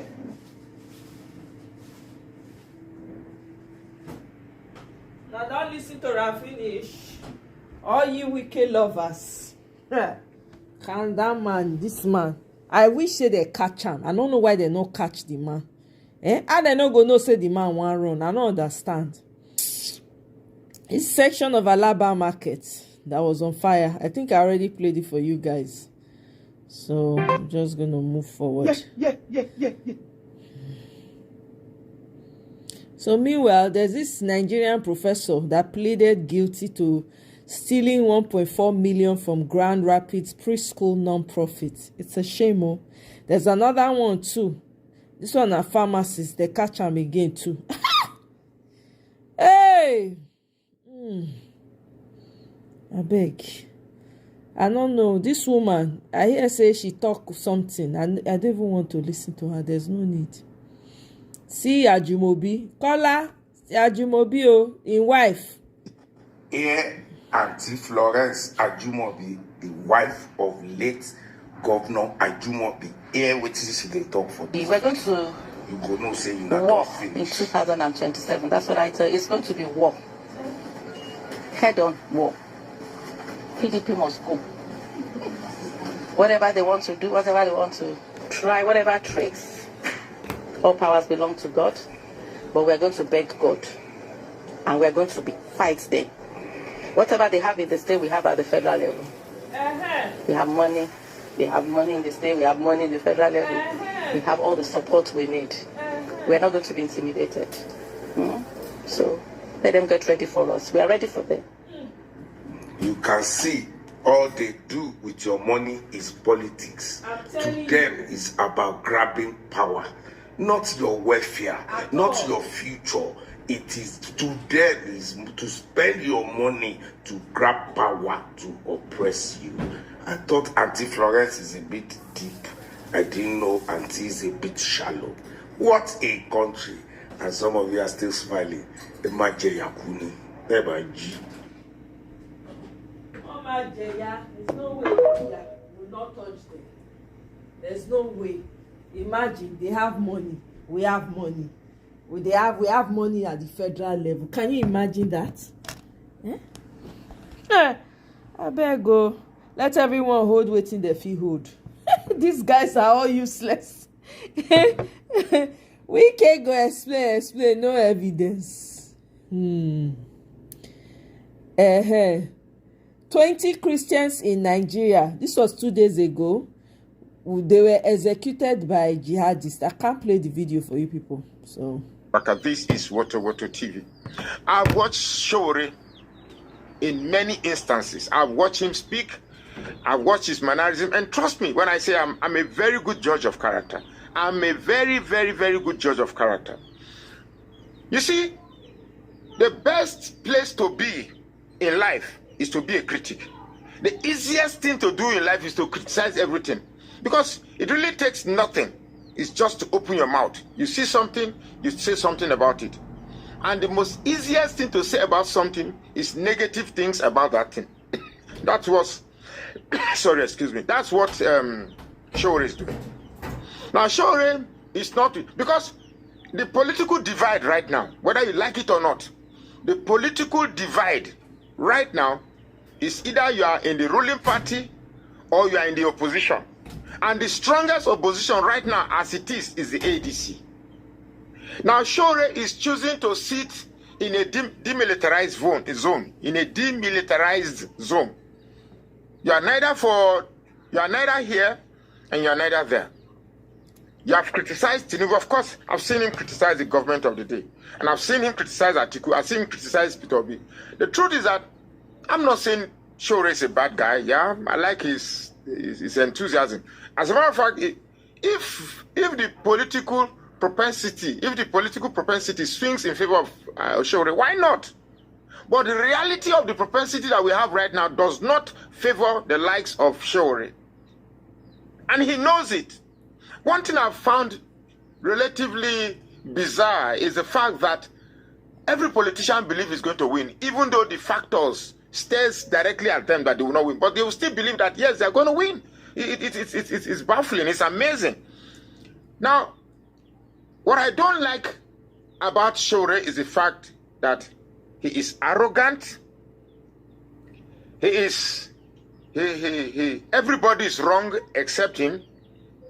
He seems to be the only person that seems to have as the most perfect politician in Nigeria. And that's not true. That's not true. Rather than waste your nuisance value, why not pick a side? Trust me, I won't feel bad if I hear that Showore has decamped or switched to APC. I will not feel bad. At least he has taken a side. But I fear people who pretend to remain neutral, because those are the most dangerous ones. And that's how I see Showore in my eye. You're not here, you're not there. You're always criticizing. Showore cannot win an election in Nigeria. For sure, he will not. You may surround yourself with some people that wear red, orange beret, saying that they are radicals. It will not get you anywhere. So why not pick a side and put your weight behind that person? Create a force, add your force to somebody. They say now, people help people understand. What's what they said? I mean, drops of water in the form ocean. So go to somewhere and join a force. Don't be like I'm special, I'm different, I know all and all of the shit. Sorry for the square word. It doesn't work for me. Choose a side and stop this all-knowing critique that knows everything that is wrong about politics without a solution. You understand me? And even make a caricature that you don't have a house in Abuja and all this. You see, we have a dire situation right now in our need. A dire situation that you must place the sincerity of our problems first before your personal or political chauvinism or just political ego. You must place the interests of Nigeria above yourself. Pick a side and work with that. Well, I don't care if you're working with you. Eventually choosing, I don't mind, but at least you chose a side. But for you to stand alone, now you want to be the president of this country, at this political reality, it's a futile attempt. My name is Magnus Oraka. Please follow this page and share this post now. Please allow Showore. Everyone can't be the same. Yes, I have issues with him, but I think he's doing his own bit. He is. You're right on that. I do agree with you. Look, we listen to this jingle. You gonna Pito, Obi for president. All over Nigeria, Pito, Obi for president. From east to south, na Pito, Obi for president. Even the north and west, na Pito, Obi for president. All over Nigeria, na Pito, Obi for president. Mama, papa, they shot Pito, Obi for president. Brothers and sisters, they want Pito, Obi for. Anywhere you gonna. That's the updated jingle.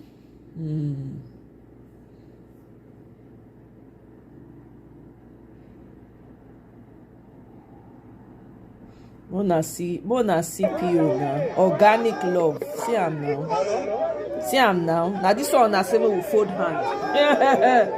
I beg go, I don't follow now. This man has the answer to everybody's problem.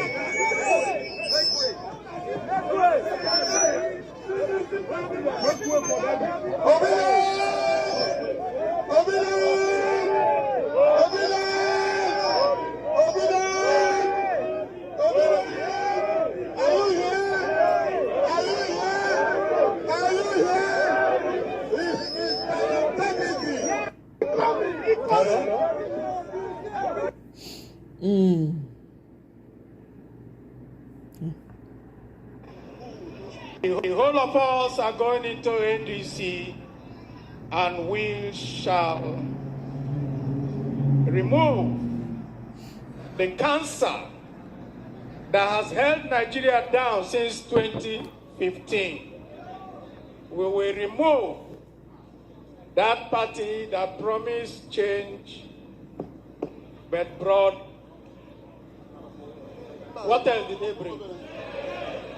Yes. That party brought death and destruction to Nigeria. On this cap, I'm going to wear this cap for the first time.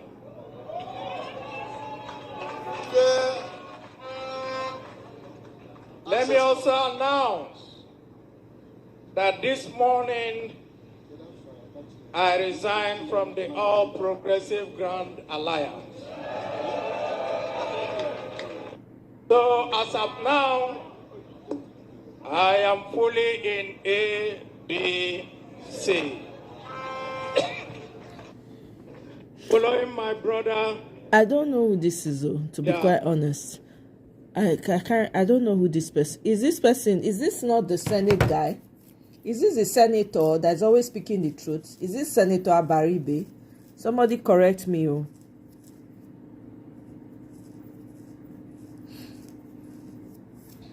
Right?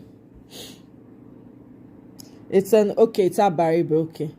I thought I'd heard him before, so the governor of Benue State, people are saying he's not a priest because he doesn't speak up for the Christians. I mean, I'm not surprised that that's the case.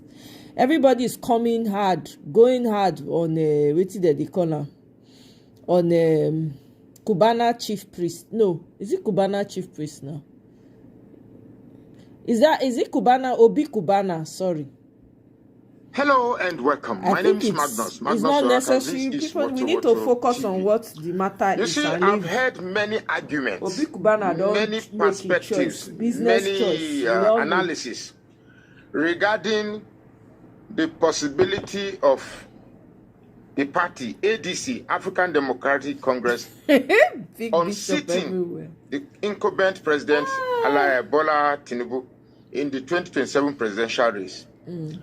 The truth here is this, and I'm going to be very, very honest. I'll try not to be biased, not to be sentimental. I'll try to be realistic as possible. The basic truth here is this.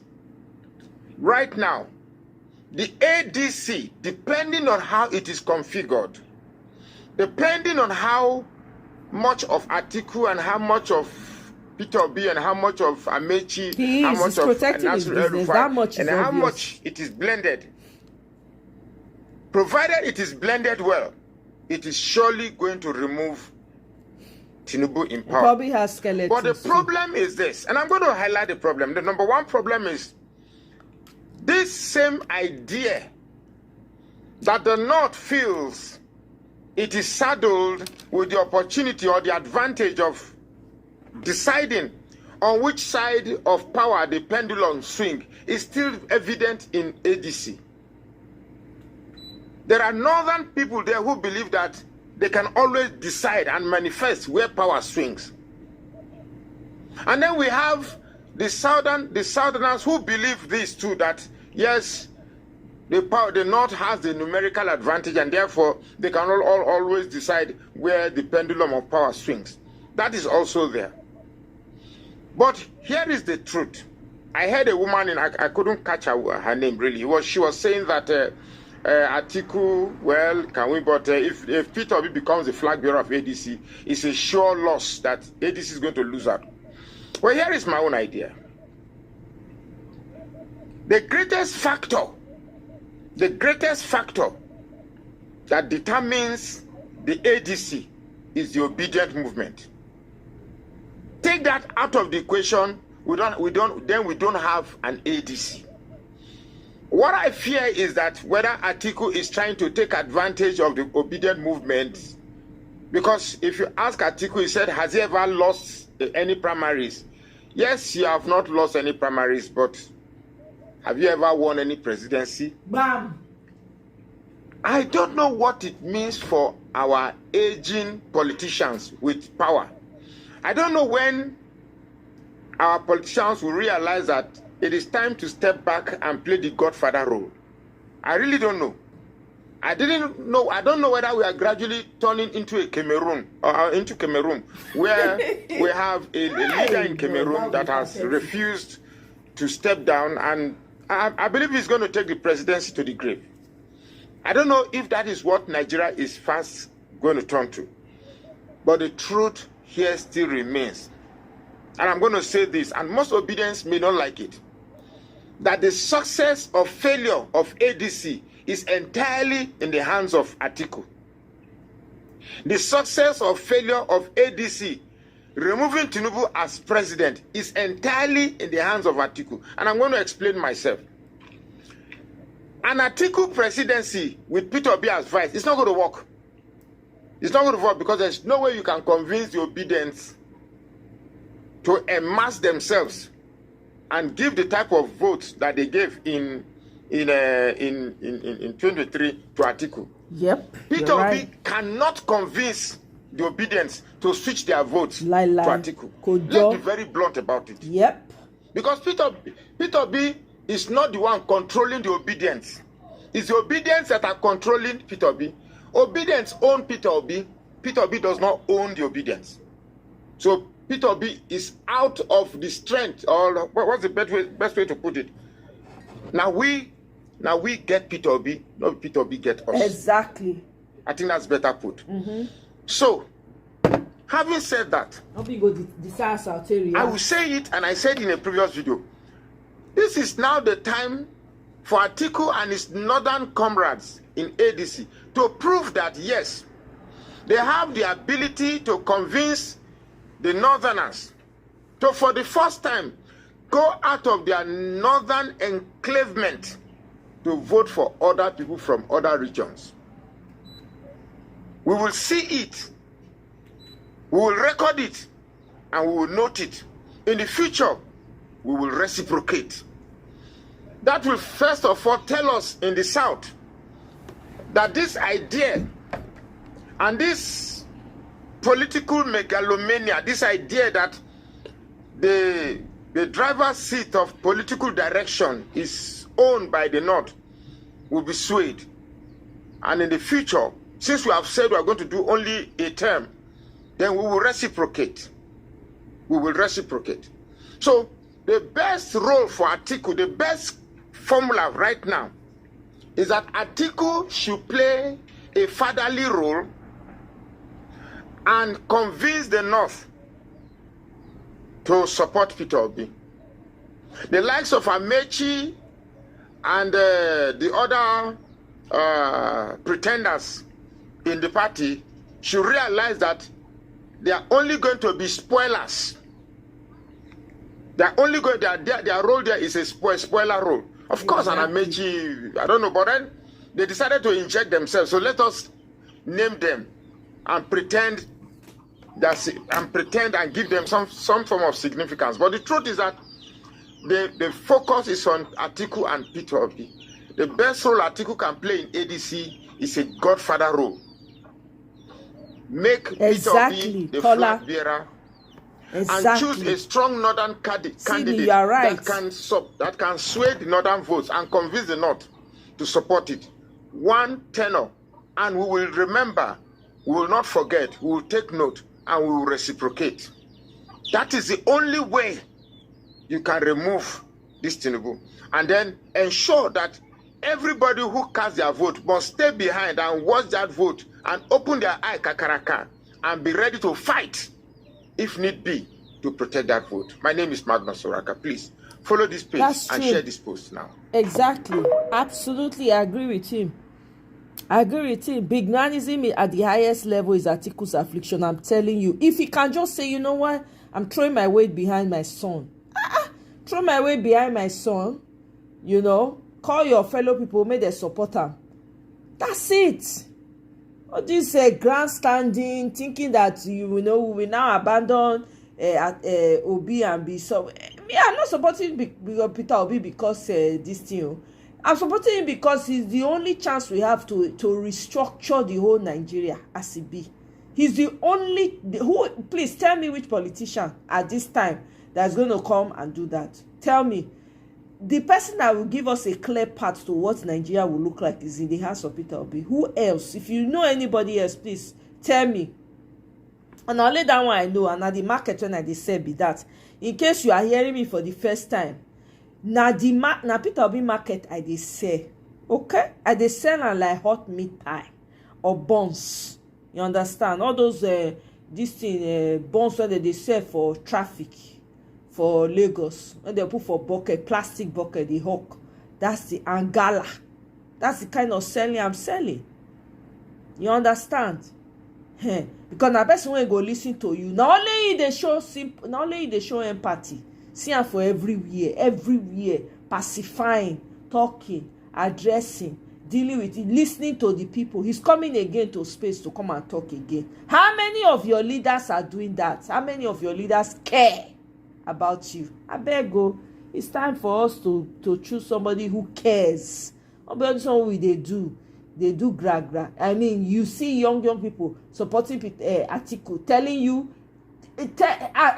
oh God, even Atiku pikin saying Papa no fit win election. Atiku pikin, he's quoted to have said it today that his father, that nobody, that even Atiku cannot win his father. I mean, cannot win Tinubu in election. What are we talking about? Me, I hear say Yusuf of Kano don't decamp go APC. And the APC people are happy. They are saying that means the election is over. I say, okay. Be like say now only that governor, I go vote for her. Because I don't know how many people when they Kano, when they hungry, when not see work. I don't know as now what they do about. So what do I know? Now my own market now I focus on. If today Atiku put his weight behind Obi and Tambuwa joins the ticket, the election will be sealed. I thought they were saying Kwakwaso is a better one. His car entourage is that of a president. I'm telling you. His ego, we are now never allow him. We there here now. Pio is our only chance because he embodies what we want. Period. That's it. He's the only chance. There's no other politician. Name one. All of them greedy motherfuckers. Excuse my French. Greedy. Greedy ASF. I beg.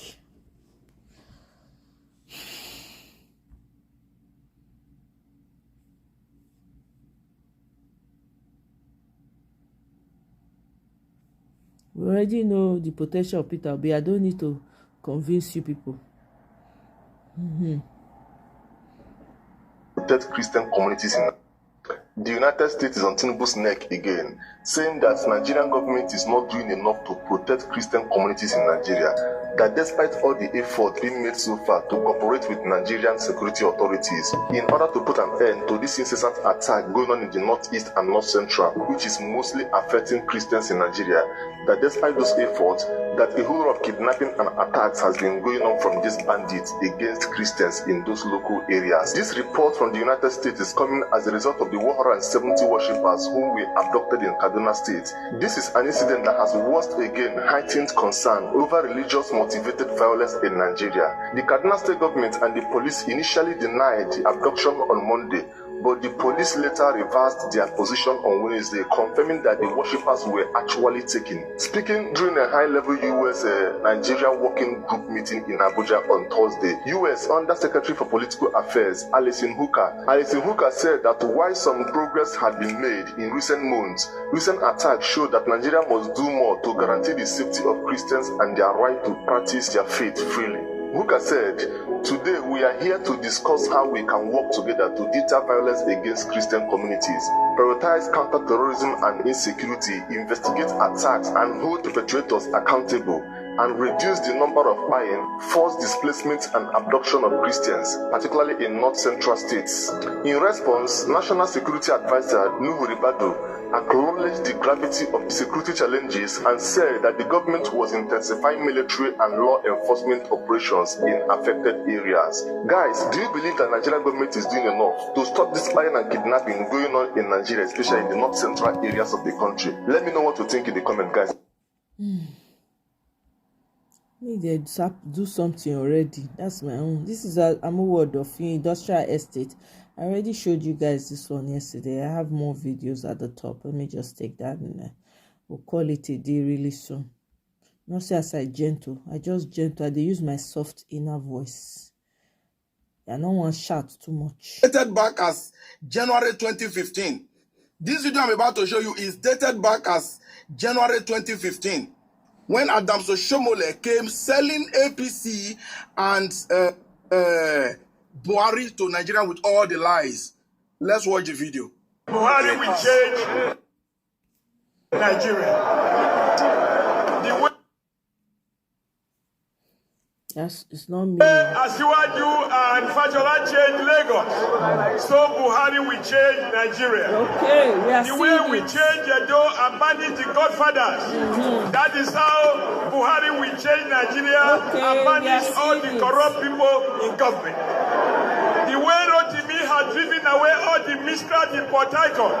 That is how Buhari will chase away all those who have held Nigeria down over the past 60 years. I know that here in Ibadan, you are seeing on generator 60 years of democratic rule. I know that here in Ibadan, every family has at least 2 graduates who have no job because PDP has killed our factories. All the industries in Ikeja, PDP killed them. All the industries in Isolo, PDP killed them. All the industries in Apapa, PDP killed them. All the industries in Kano, Shalada, Popai, PDP murdered them. See, okay, I don't already promise caller. I said I will calm down. I'm calming down. In the country, PDP is killing Nigeria. Therefore, I'm a soft girl, soft baby girl. I speak to you now as they a make former president of workers. I understand the language. PDP believes that the exploitation of the majority is necessary for them to sustain the crude accumulation that they have submitted the country to. They have run out of lies. They promise what they will never deliver. Today they are asking you to pay what they call fees charge for electricity. When they give you darkness, they collect money from you. When they came to power in 1999, kerosene was 16 naira. Diesel was 18 naira. Petrol was 20 naira. Today as we speak, the poor Ibadan woman is paying 150 naira because PDP. Yep, caller, you got that right. Enough is enough. Yep. On February 14, my brother, my own brother, the president, will escort him to his village. And we will bring Buhari to the villa so that Nigeria can move again. Enough of a leader who does not know the difference between day and night.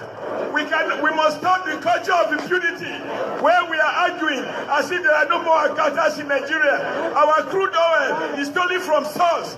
Everybody is confused. Police have no uniform. So for those of you that still remember, that was Oshomole on January 2015, live in Ibadan. You see all the lies, all the deception, all the nonsense the man told us at that time. 11 years on, this is January now 2026. 11 years on, things has gotten 20 times worse off he was criticizing us at that time. Now, to make it as worse as it can be, this same Oshomole brought Tinubu and said this same thing. Now, Tinubu has failed now, woefully. Oshomole is already rehearsing to tell us this kind of gibberish again in order to retain this disaster he has brought upon us. Nigerians, you must reject APC, obviously. You see somebody like Adams Oshomole. If Nigeria was a place where the citizens, the suffering majorities can come together, Oshomole deserves to kneel down and apologize to the people of Nigeria for selling disaster to them. You see the things he was saying about Buhari will do this, Buhari will do that. Buhari regime as of today is the second worst Nigeria has ever experienced, just narrowly behind this of Bola Ahmed Tinubu, because Bola Ahmed Tinubu's government obviously is the worst government on earth. I don't believe there's any government anywhere that is as bad as this one. And this Muhammadu Buhari's regime bettered this rubbish. And this is what Adams Oshomole gave to us. So I just hope you remember and that you have your ears opened to listen again to them when 2027 elections campaign begins. Because many people always listen to these people. I don't know why we keep listening to these criminals who are actually the enemies of the country. Telling you. Adams Ali Oshomole, you owe Nigerians apology. If you still have this video, Oga, watch this video and listen to yourself again and tell Nigerians what is the situation today. How are things today compared to what you criticized in 2015? It was for his pocket. Nigerians, we need to learn how to deal with these people, or else they will continue to take us for a ride. Someone will be ready to tell us things like this again when campaign starts. They have no shame because they see the people as fools. They thought our memories are short because we don't react. That's true. All these people right, they get like stone them. Make them not say they get sense now. Rubbish. Honestly, supposed to I don't know what you think about it, but just share it so that everybody will remember. Honestly, they need to stone them. That's what Nigerians are supposed to be This doing. affliction must not repeat a second time. Say no. Telling you. What's in the apple? Why am I this thing not green? To APC, a capital no to Bola Ahmed Tinubu. We needed a breath of fresh air. Thank you. That's a mat they move. They move in mats. Peter Obi ticket or Peter Obi Atiku ticket died in 2019. I repeat, Peter Obi and Atiku being in the same ticket in a presidential election only happened in 2019 and it died then. It will never happen again. For those of you having that imagination, having that belief that it has to be Atiku Obi for success against Tinubu, you have to have a rethink. And for those of you, I know that thinking is difficult for most of us Nigerians, especially when it comes to politics. They start telling us that this is politics, this is not reality. Because in politics, 1 + 1 can be 58. But I'm trying to tell you, based on reality and what is obtainable, Atiku and Obi can never be in the same ticket. If either ADC give their ticket to Obi or they give it to Atiku, it's one out of those two. And if they give it to Atiku, it's a goodbye to ADC as well. That's obvious. But if they give it to Obi, their chances is 80-90% against Tinubu. You can take that to the bank. You get the point now. Now, I responded to somebody or some persons that are of a certain opinion. Somebody wrote this. He said, if ADC party avoids Atiku Obi ticket, then there is a problem. Because it is clear Atiku won 12 states, Obi won 11 states and Abuja, that is 12 as well. That is now 24 states. So they say that this is a good thing. If there is no bias, then this system should be implemented. See, let me tell you, so how come Nigerians don't think properly? These two people were in the same ticket in 2019 presidential election. What happened? Did they win? They did not win.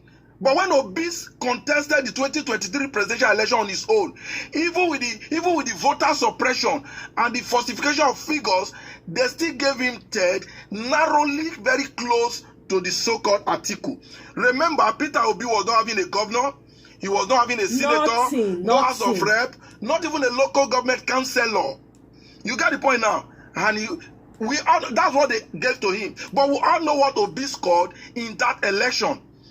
I don't know if you got the point now.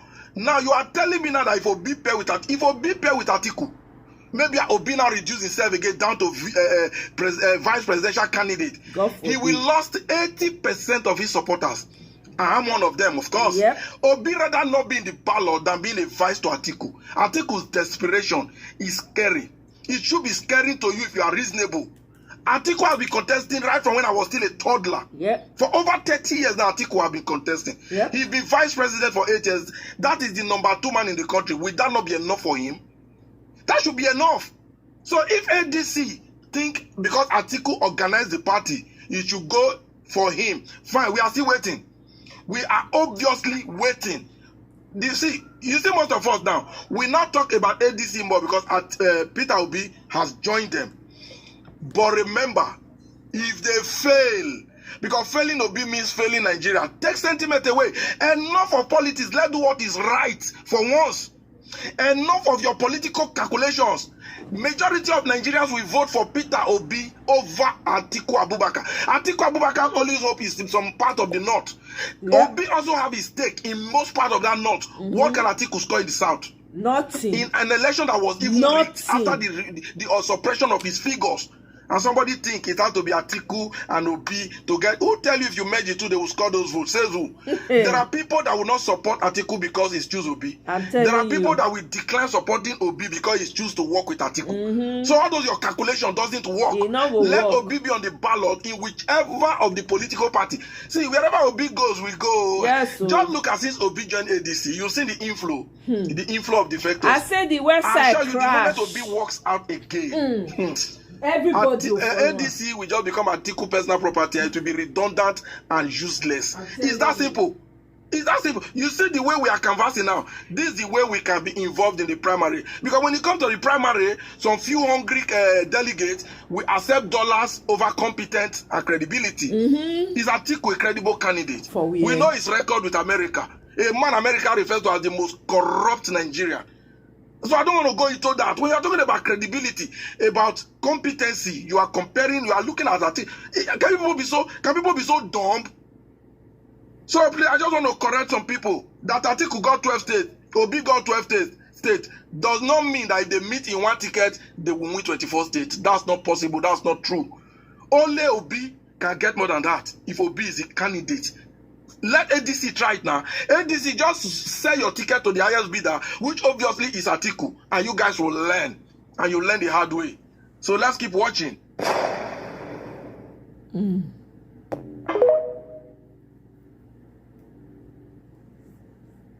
Tell you is the fact that Mazi Nnamdi Kanu, at this point in time, what I have to tell you is the fact that Mazi Nnamdi Kanu cannot be incarcerated for life at all.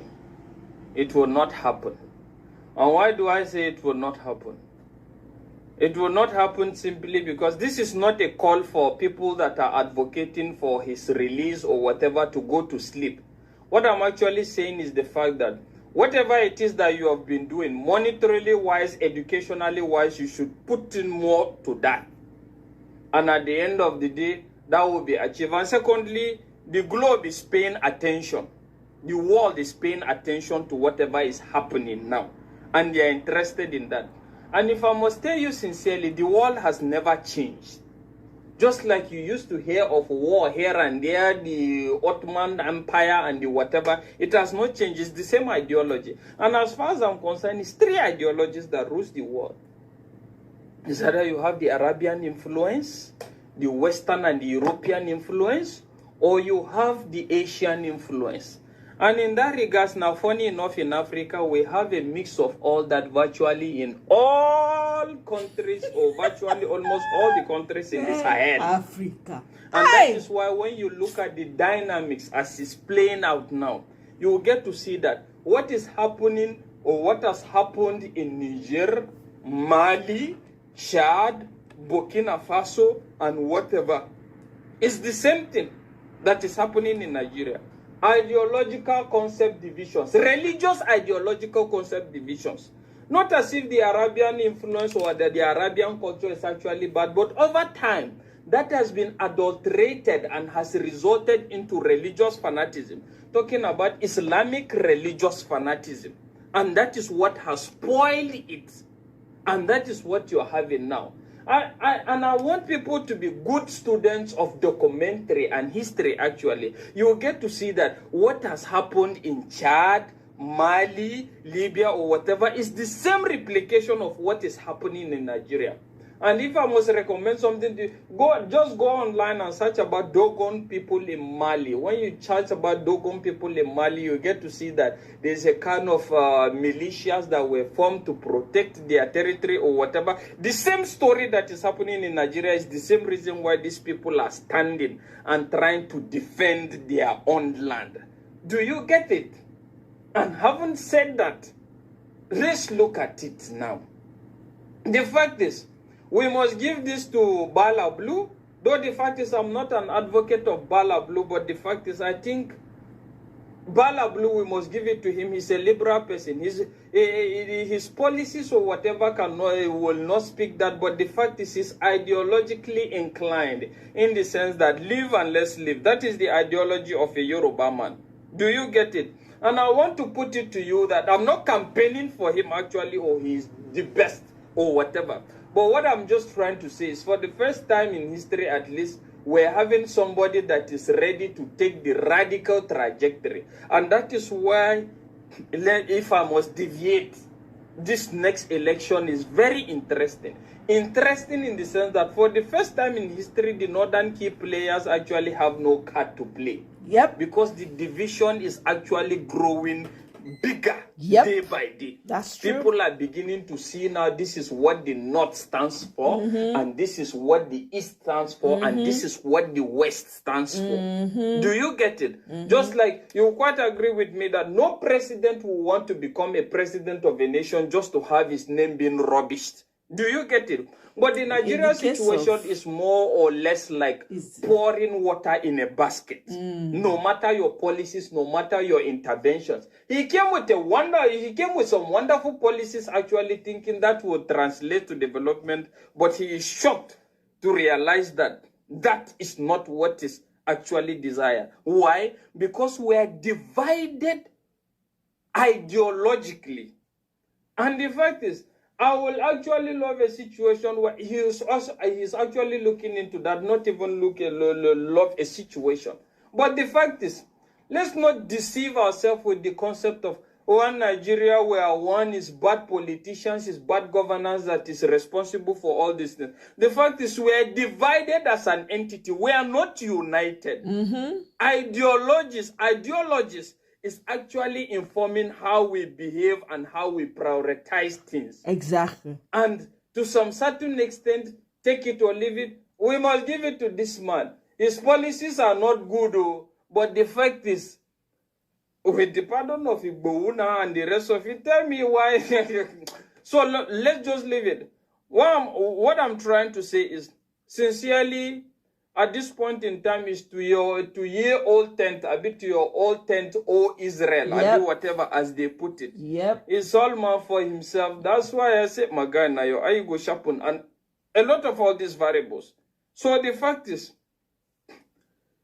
preaching unity in diversity, in the midst of the reality as it affects the nation, is going to be nothing but hypocrisy. Bam. And let me affirm my stand today. My stand generally is, if Nigeria cannot do the right thing, then everybody should go his own way, just like Brimo said. And what is the right thing? The right thing is a Nigerian that respect and accommodate everybody irrespective of the differences. But at the end of the day, if that cannot done, you are just going to succeed in making other people victims in the hands of other people that believes their ideology is superior, supreme, and should be respected. Most especially talking about the North. And that is why you have the introduction of political Sharia. And when you look at this now, when I hear people talking about, oh, we don't want to turn to Libya, we don't want to turn to Mali, when the US was intervening and a lot of other countries was intervening, I begin to ask myself, do these people actually know the history of these people and why they were attacked and why a lot of all these things were done? If you're a good student of history and you're a good student of documentary, you understand that even the fall of Gaddafi can be traced back to even the 1960s, not 2000. The fall of all these other empires or whatever can be traced to a very long time as a result of what? Radicalization. Radical Islamic concepts. And that is what they are actually trying to establish with all these Fulani headers or whatever. Take it or leave it. Look at it now. Look at the whole of the Sahels. The whole of the Sahels is bedeviled with all these things. Whole of the Sahels, no exclusion. The whole of the Sahels is bedeviled with all these things. But when it comes to Nigeria now, we have succeeded in giving them funny names, like bandits or whatever. But the ideology remains the same. Nothing has changed. But the fact is, just like I keep saying, it's either live and let's live, or everybody goes on his own to build his territory and establish his kingdom according to his ideologies. So what am I trying to say? What I'm trying to say is, generally speaking, is either we live as one or we perish divided. Bam! And that is going to be my ideology in life. Do the right thing, But the fact is, in regards to doing the right thing, is how can you even do the right thing when people are divided ideologically? You can't do the right thing. Because the right thing now, in the midst of economic developments and giant strides or whatever, should be perceived as the right thing to everybody, right? But in the presence of ideologies that rules the world, what is right is bad. What is right is bad. What is right to this person is bad to this person. So I'm progressive in nature, and I want this to be in record. That I'm telling you, sorry, I forgot to say, this election is going to be the most interesting one.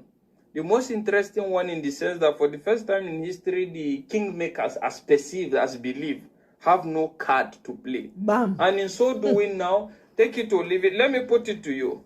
Let me say this to you. It's not a palatable thing, but we have to say it in the midst of it's saying the truth. There is no entity, no person that can defeat Bala Blue at the moment. There is none. And the fact is, if it's not defeated, it's going to turn into a kind of ideological concept fight. And when it turns into ideological concept fight now, that is when the fate of Nigeria will be established. We will now know who is who and where is where. Wow. Okay. Well, you guys can let me know your thoughts about what his analysis is. Mukuna, let me hear.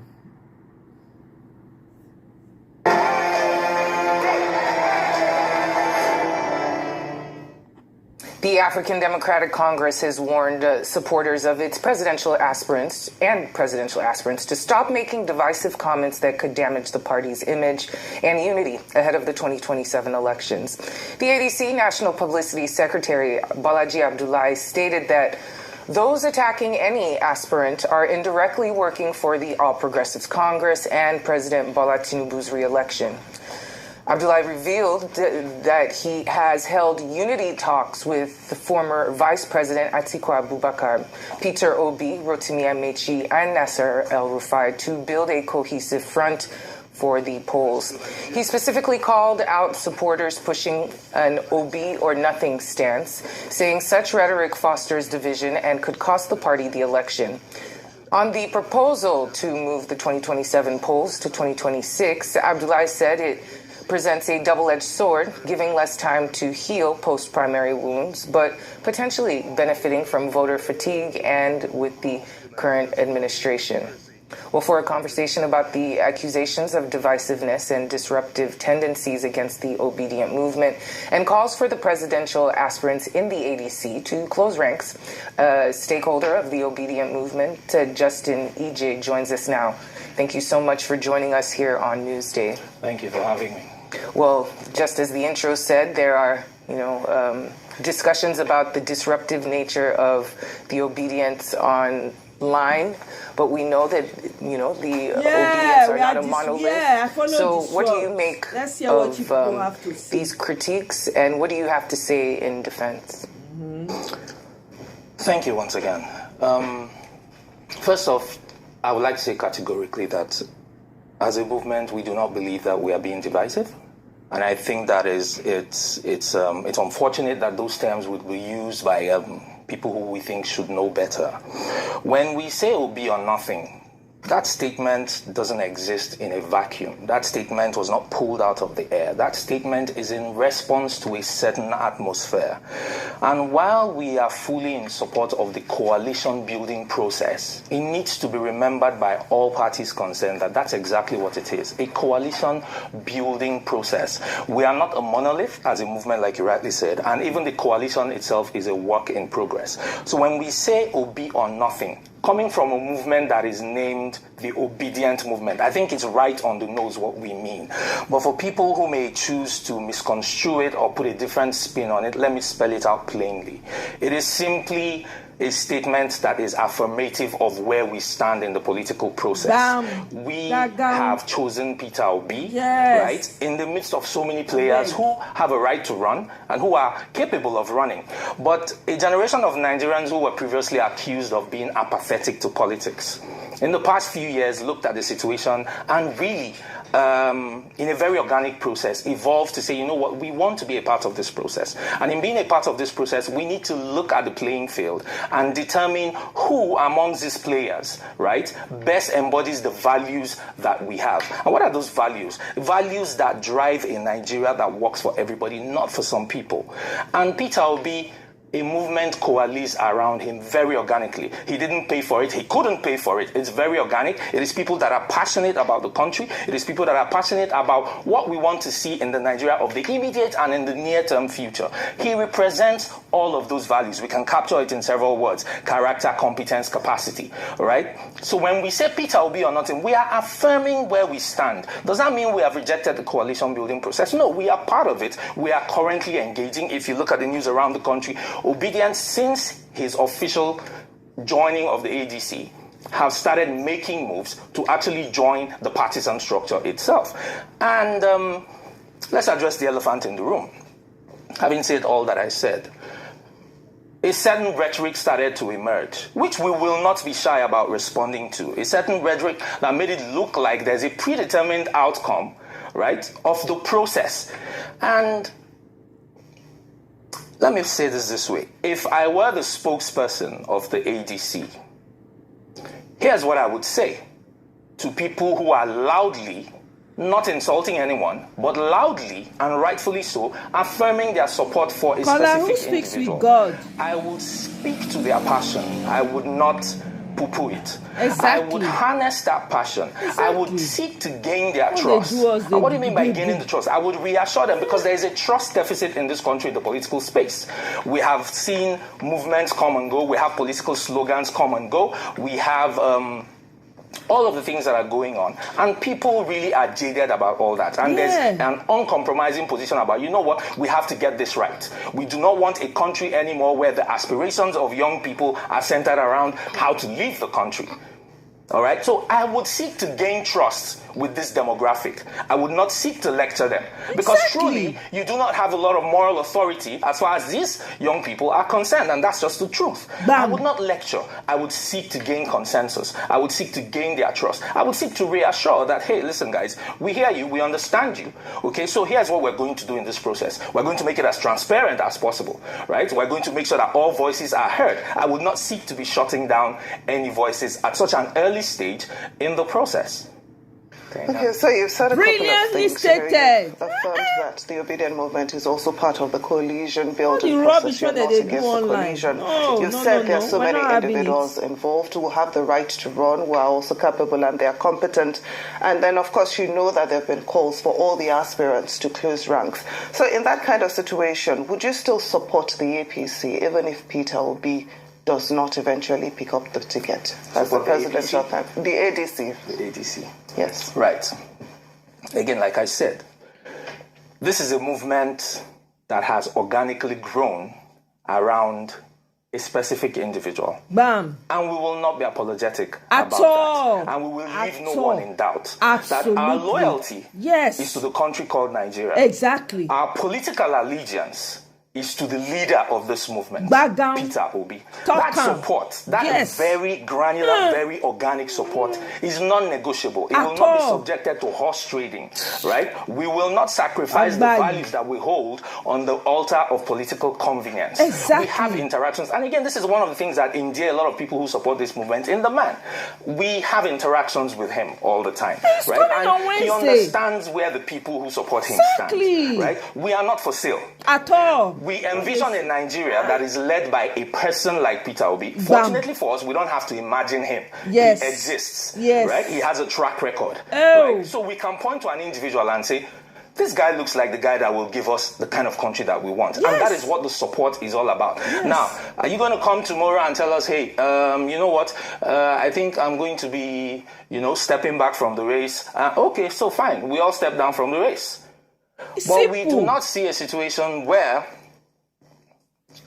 the conductor becomes the driver.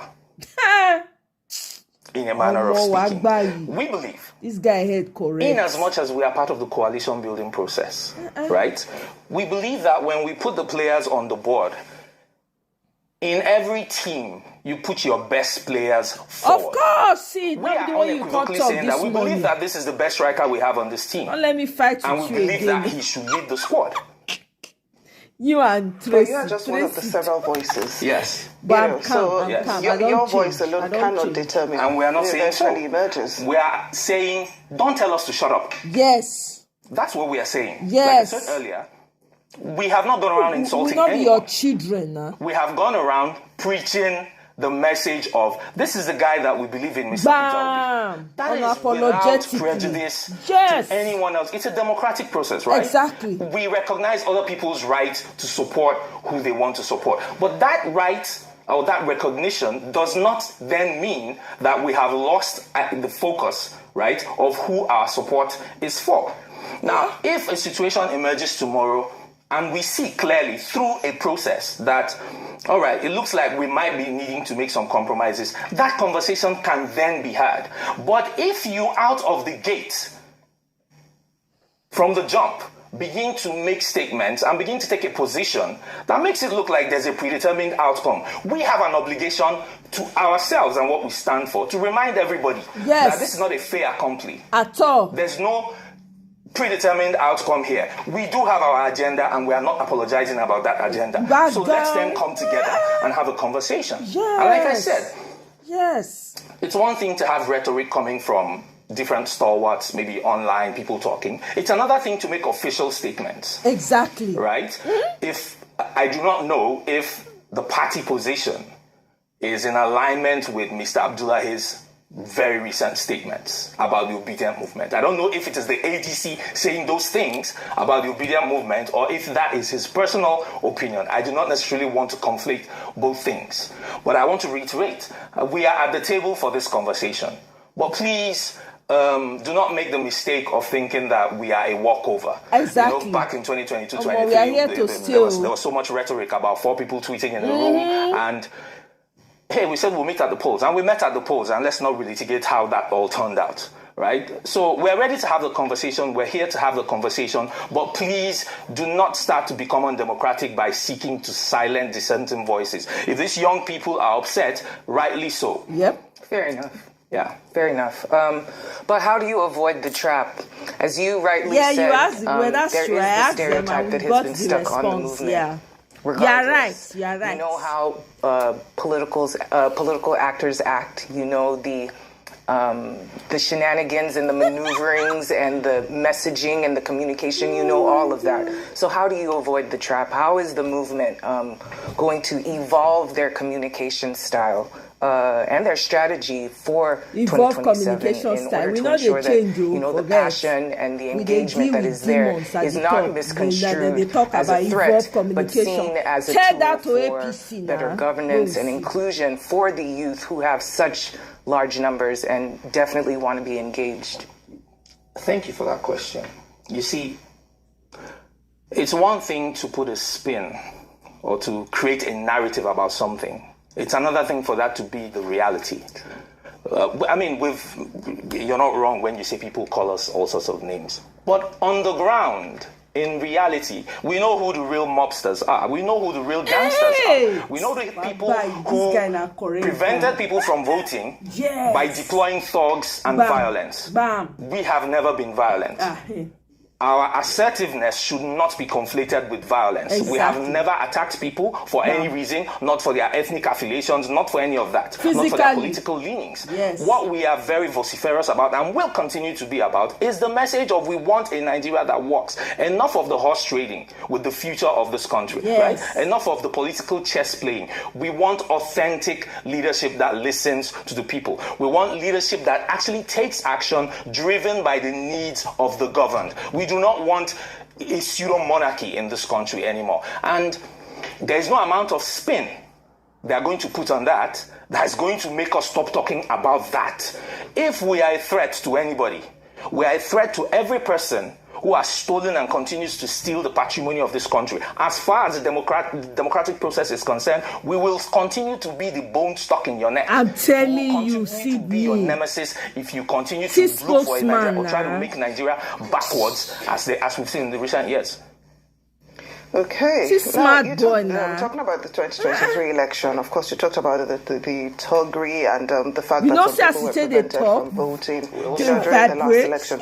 So I'm wondering what lesson, would you say the obedient movement has learned from that 2023 election that will serve you better in 2027? Why will you tell you? Why? Oh yeah, we did take a lot of lessons. We did take a lot of lessons that are serving us in how we are organizing now.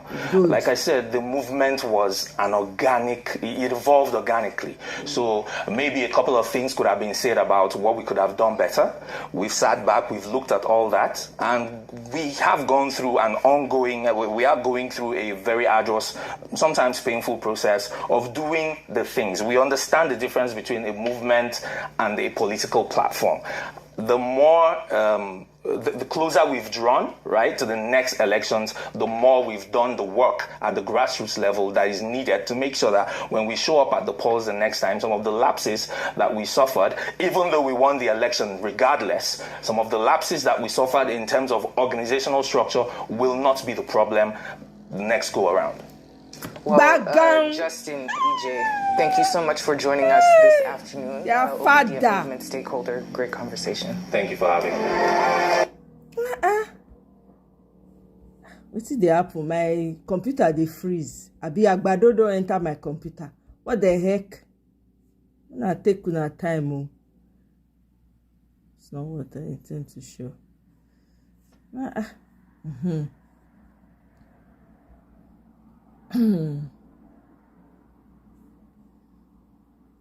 Committed a mortal sin. In 2023, PDP committed a mortal sin. Talking without paper, I'm telling you, Sydney. Or giving their presidential ticket to a northerner. Keeping in mind that Buhari has just done 8 unbroken years. There are elements within the ADC that are warming up to repeat the mistake of PDP. These guys don't learn. The same mistake that ended PDP forever and ever. You want to repeat that mistake on a larger scale. Just because you are trying to impugn or hate on the person and popularity of Mr. Peter Obi. They know they tell blind man say market don't close. I'm telling you. Let me put it out clearly. If you do not give the ticket to first a southern candidate, and in the south, the most popular candidate today is Peter Gregory Obi. As a matter of fact, Peter Gregory Obi is the most popular Nigerian politician today. He is more popular than the president. Evidently. And I'll repeat. Peter Obi won the vote in Lagos, where president came from, and won the vote in Abuja, where the president is staying. Peter Obi won the votes in Delta State, where the vice presidential candidate of the PDP came from in the last election, and got substantial vote in Adamawa, where Atiku Abubakar comes from. If you do not recognize that, and do what APC did as an opposition party, APC sought the most popular northern candidate. And in fact, the most popular politician at that time, Muhammadu Buhari. That's how they took power from the PDP. If ADC does not learn and use the APC template to take power from the APC, they have enabled Tinubu to be, first of all, potentially president for life, and then turning Nigeria to a one-party state. Nigeria will soon be like Uganda. If you come out and say you are in opposition, they will beat the hell out of you. So the ADC leaders have history in their hands. Bam. If they do not wake up to the reality of that history, to the strength of that history, they will repeat the mistakes of the past. Only somebody who has mental health problems, psychosis, will be doing the same thing and expecting a different result. This is my message to the ADC. They lie, they hear, they lie me, they not hear. They say they go fit bamboozle us, muscle us. Ah! We are here, we no go nowhere. Atiku Peter Obi ticket or Peter Obi Atiku So we already took this. died in. We already listened to this.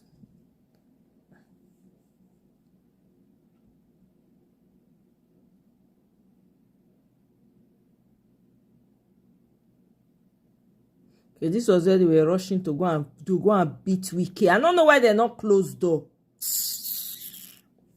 It be like say they don't reach out to Dr. Zoe. It be like say PC don't reach out to Dr. Zoe. Mona listen, oh. I don't know if you know Dr. Zoe. Mona listen to her. My brother, Dr. Zoe. I say, make I tell you something. You know me, I did this straightforward. Sometimes there's a problem with me. I did this, I don't get secret. I don't get secret. And so that I say, make I do on my own. APC, I no send on her. I no send APC. Make all my followers in Nigeria hear them today. I know APC, I no send on her. But you I know very well for over 20-something years for this Canada. He dey contest election under APC. Very nice man. He go win. And he will do well for his people.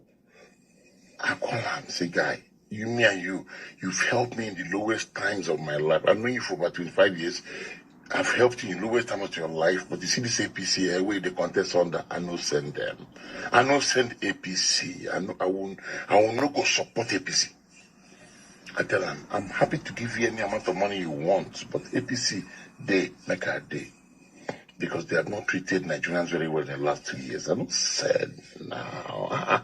All of us no go be. You cannot buy all of us now. So, if you buy them, if you buy all of us. So what I'm saying, out of respect, I know you as a person, you're going to do the job very well for your community. You're not even Igbo. You go do well. I send you, so I send you a message, you reply, you respond. I can't, but see APC here, I don't follow. I don't tell myself so. What do you have to gain? How much are you going to give me? When I make I support APC will make my country people suffer. So where? I will not come because they give me money, I go support APC. APC, I don't send on now. Zo talk am. I don't send on now. They don't reach out to Zoe.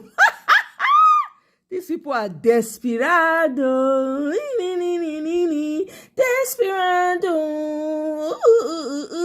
Desperado.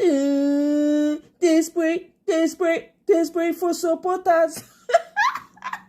They don't reach out to Dr. Zoe. Beggy APC. They are looking for supporters in the abroad. Dr. Zoe, you do well, oh. Say you jump this one pass because the small respect when they give you for just drop. Nah. Everything is not about money. I'm glad you said it. How much will they give you? How many houses you want? How many cars you want drive? Anyway, when I say gala before, you never know, man. I don't also, I don't sell meat pie. I don't sell buns. I don't sell moi. I don't sell. You understand?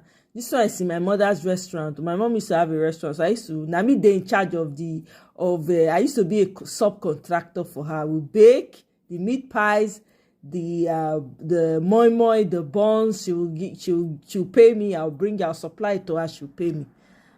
I don't also leave that thing. Maybe we listen to. I think I already played this video. I'm not sure if I did or did not. Okay, no, I haven't. This is Nenadi Usman. Hey, Mr. Morege, welcome. Obi Kubana. He said the person they stay Canada with him, so we don't know. With the recognition by INEC, it means only one party, which is my would be on the ballot. Would be on the ballot. Right. And it means we are the only ones who can write INEC, and INEC would come and attend primary elections they are conducting or congresses or whatever. So it means that there will be no ambiguity about who is the leader and which part of the party is the party. So one more thing I want to say is, at this point in time, people are actually supposed to be thinking first about Nigeria, secondly about the Labour Party. If you love Nigeria, you love the Labour Party, there's a limit to what, and an extent to which you would go. Well, it's hard to love a party when you guys are killing each other. I mean, what do you expect the rest of Nigeria to do? I mean, if you're the ones, attacking each other essentially, you don't inspire confidence, do you? We are not attacking each other. If your tenure is over, your tenure is over. The institutional members, the other members of NEC come together, sit together with the leader of the party, who is His Excellency Governor Alex Oti, because he's the most senior political office holder in our party. So if the major stakeholders, the NEC members come together, sit together and say, okay, INEC has told us that we don't have any leadership anymore. And because of that, we have to do something. We have to come up with a team that would help us organize congresses right from the ward level to local government, state, and then culminate into a national convention. That has been done, and they said they do not want to do it. But you see, the way you see me, I'm a very peaceful woman. I don't look like somebody who has been out there fighting. I'm not a daggers drawn with anybody. Well, you certainly don't look like someone who would pull a dagger out. But I mean, have you actually, has INEC approached you? Have you approached INEC about getting that recognition that the Yes, court we ordered? did. We did today. Right, okay. And have they given you that recognition? We went in a bit late in the day, so I'm expecting we'll get a response soon, because, you don't go to them empty-handed. You need to have a certified true copy of the judgment, so that took a little bit of time to get out of the court. So we finally got that today, and with that, it was submitted. So, we'll see whether they remove Abure name. We don't know. Okay. I think I already went through this. Okay, so that's it. That's it for you guys. That's it. We've come to the end of the videos that I had lined up for you people. That's it. So my people, I don't know. We go continue to play am by ear.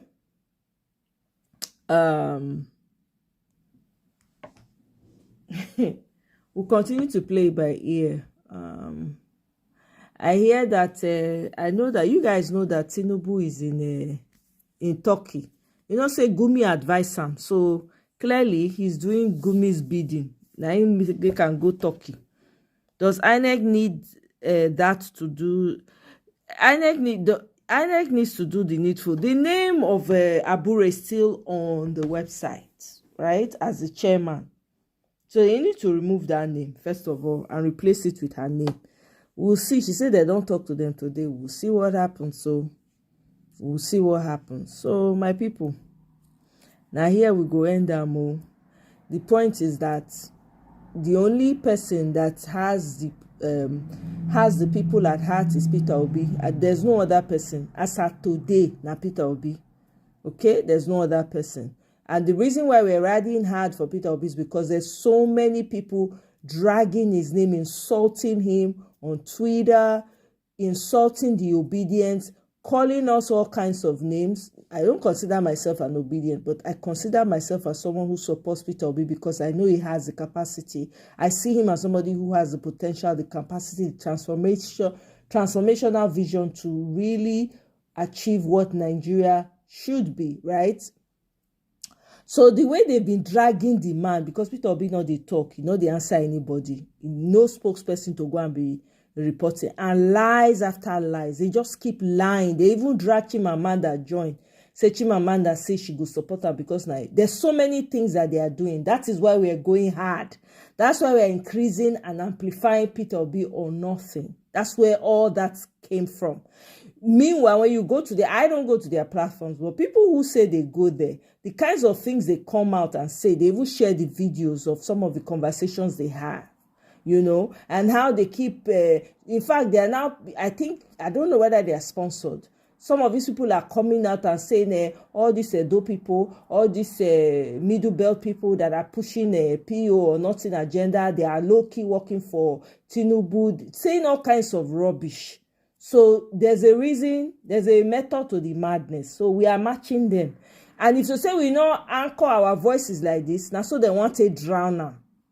This is what they do. When Bolaji, that was, I don't know why he came out to give that kind of press statement, you that are supposed to gather people and try to find a middle ground. First of all, Nigerians on ground are trying to register, they are not able to register. The number they provided to them for them to register in ADC is not going through. They've not said anything about that. Okay? They keep saying, go and mobilize. Go and mobilize what? For who? We're not mobilizing for Atiku. We are mobilizing for Peter Obi. So what exactly are you trying to do? Right? And then you're saying that people, Obi saying that Obi or nothing is divisive. But Atiku people are saying Atiku or nothing. Are we all right? Do you understand? Atiku people are going around and saying, if Peter Obi doesn't want to accept VP, you should step down. Meanwhile, we didn't even know. We only found out today that Peter Obi is even the one that even in charge of that ADC. Did you know that? I did not. Now today we find out. So many things came out that we came to find out. People say we should be quiet and keep quiet and not shout Obi or nothing. Thunder fire anybody when you go talk am. Thunder go fire the person when you go talk that kind of thing. Because not be 2023 we do. We are going into do or die in 2027. You see how APC people are rejoicing that they've won Yusuf over. That Kano is a done deal once they get Kano, because all the governors have decamped. And they are sitting on the electoral reforms. They don't want to do anything. It's still in the Senate. They're sitting on it. They've been calling them to do something about it. They are not doing anything. Do you think that these people are ready to play games with you people?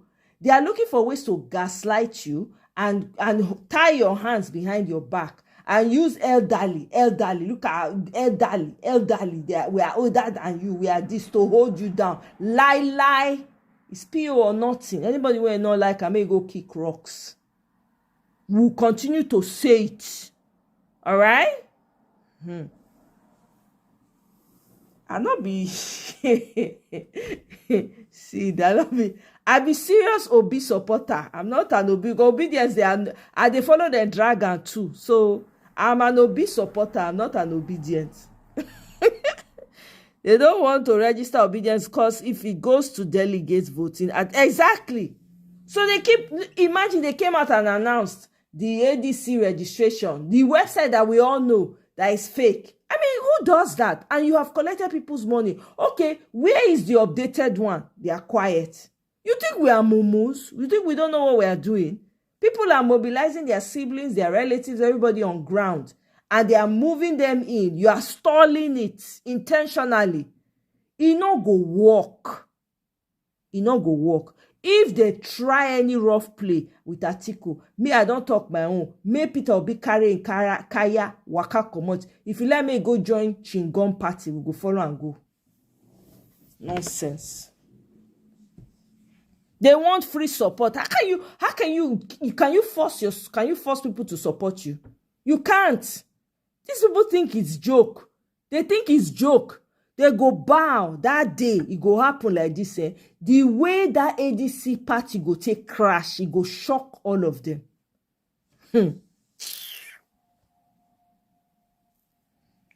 You know, say your principal na gentleman, Mr. Moregi. You know, as your principal they talk, gentleman. He go do one like say he doesn't impose. He's not going to force it. Because to him is a coalition for everybody to talk. So he's not going to force himself. So that's why if he was Atiku now, he would have been forcing himself. But PO is just leaving it as it is. That's why we are the ones that are the sharp mouths that will be shouting for his behalf. I beg. I not feel shout. We have made it, at least they don't hear enough for mainstream. And I like this spokesman that they chose. I'm going to make a comment about him. I really like the interview. This is the energy we need. Anybody that's speaking for obedient movement, if you go there, this is the type of energy. I beg. Let them know we're going into 2027 is war. It's not peace. There's no room for peace. Ha. Okay now. That one go good now. We dey here. We dey here. Oh. These people still dey here. Oh. Hey. Tudo ninjas. The ninjas are still here. Oh my goodness. Lord have mercy. I beg. Anyway, my people, I go see you now on my next one. Make we leave am here for now. See, leave me alone, no. All right, guys. Thank you so much. I appreciate you all. You guys have a wonderful rest of the day. Good morning, good afternoon, good evening, wherever you are. I'll see you on my next one. Bye.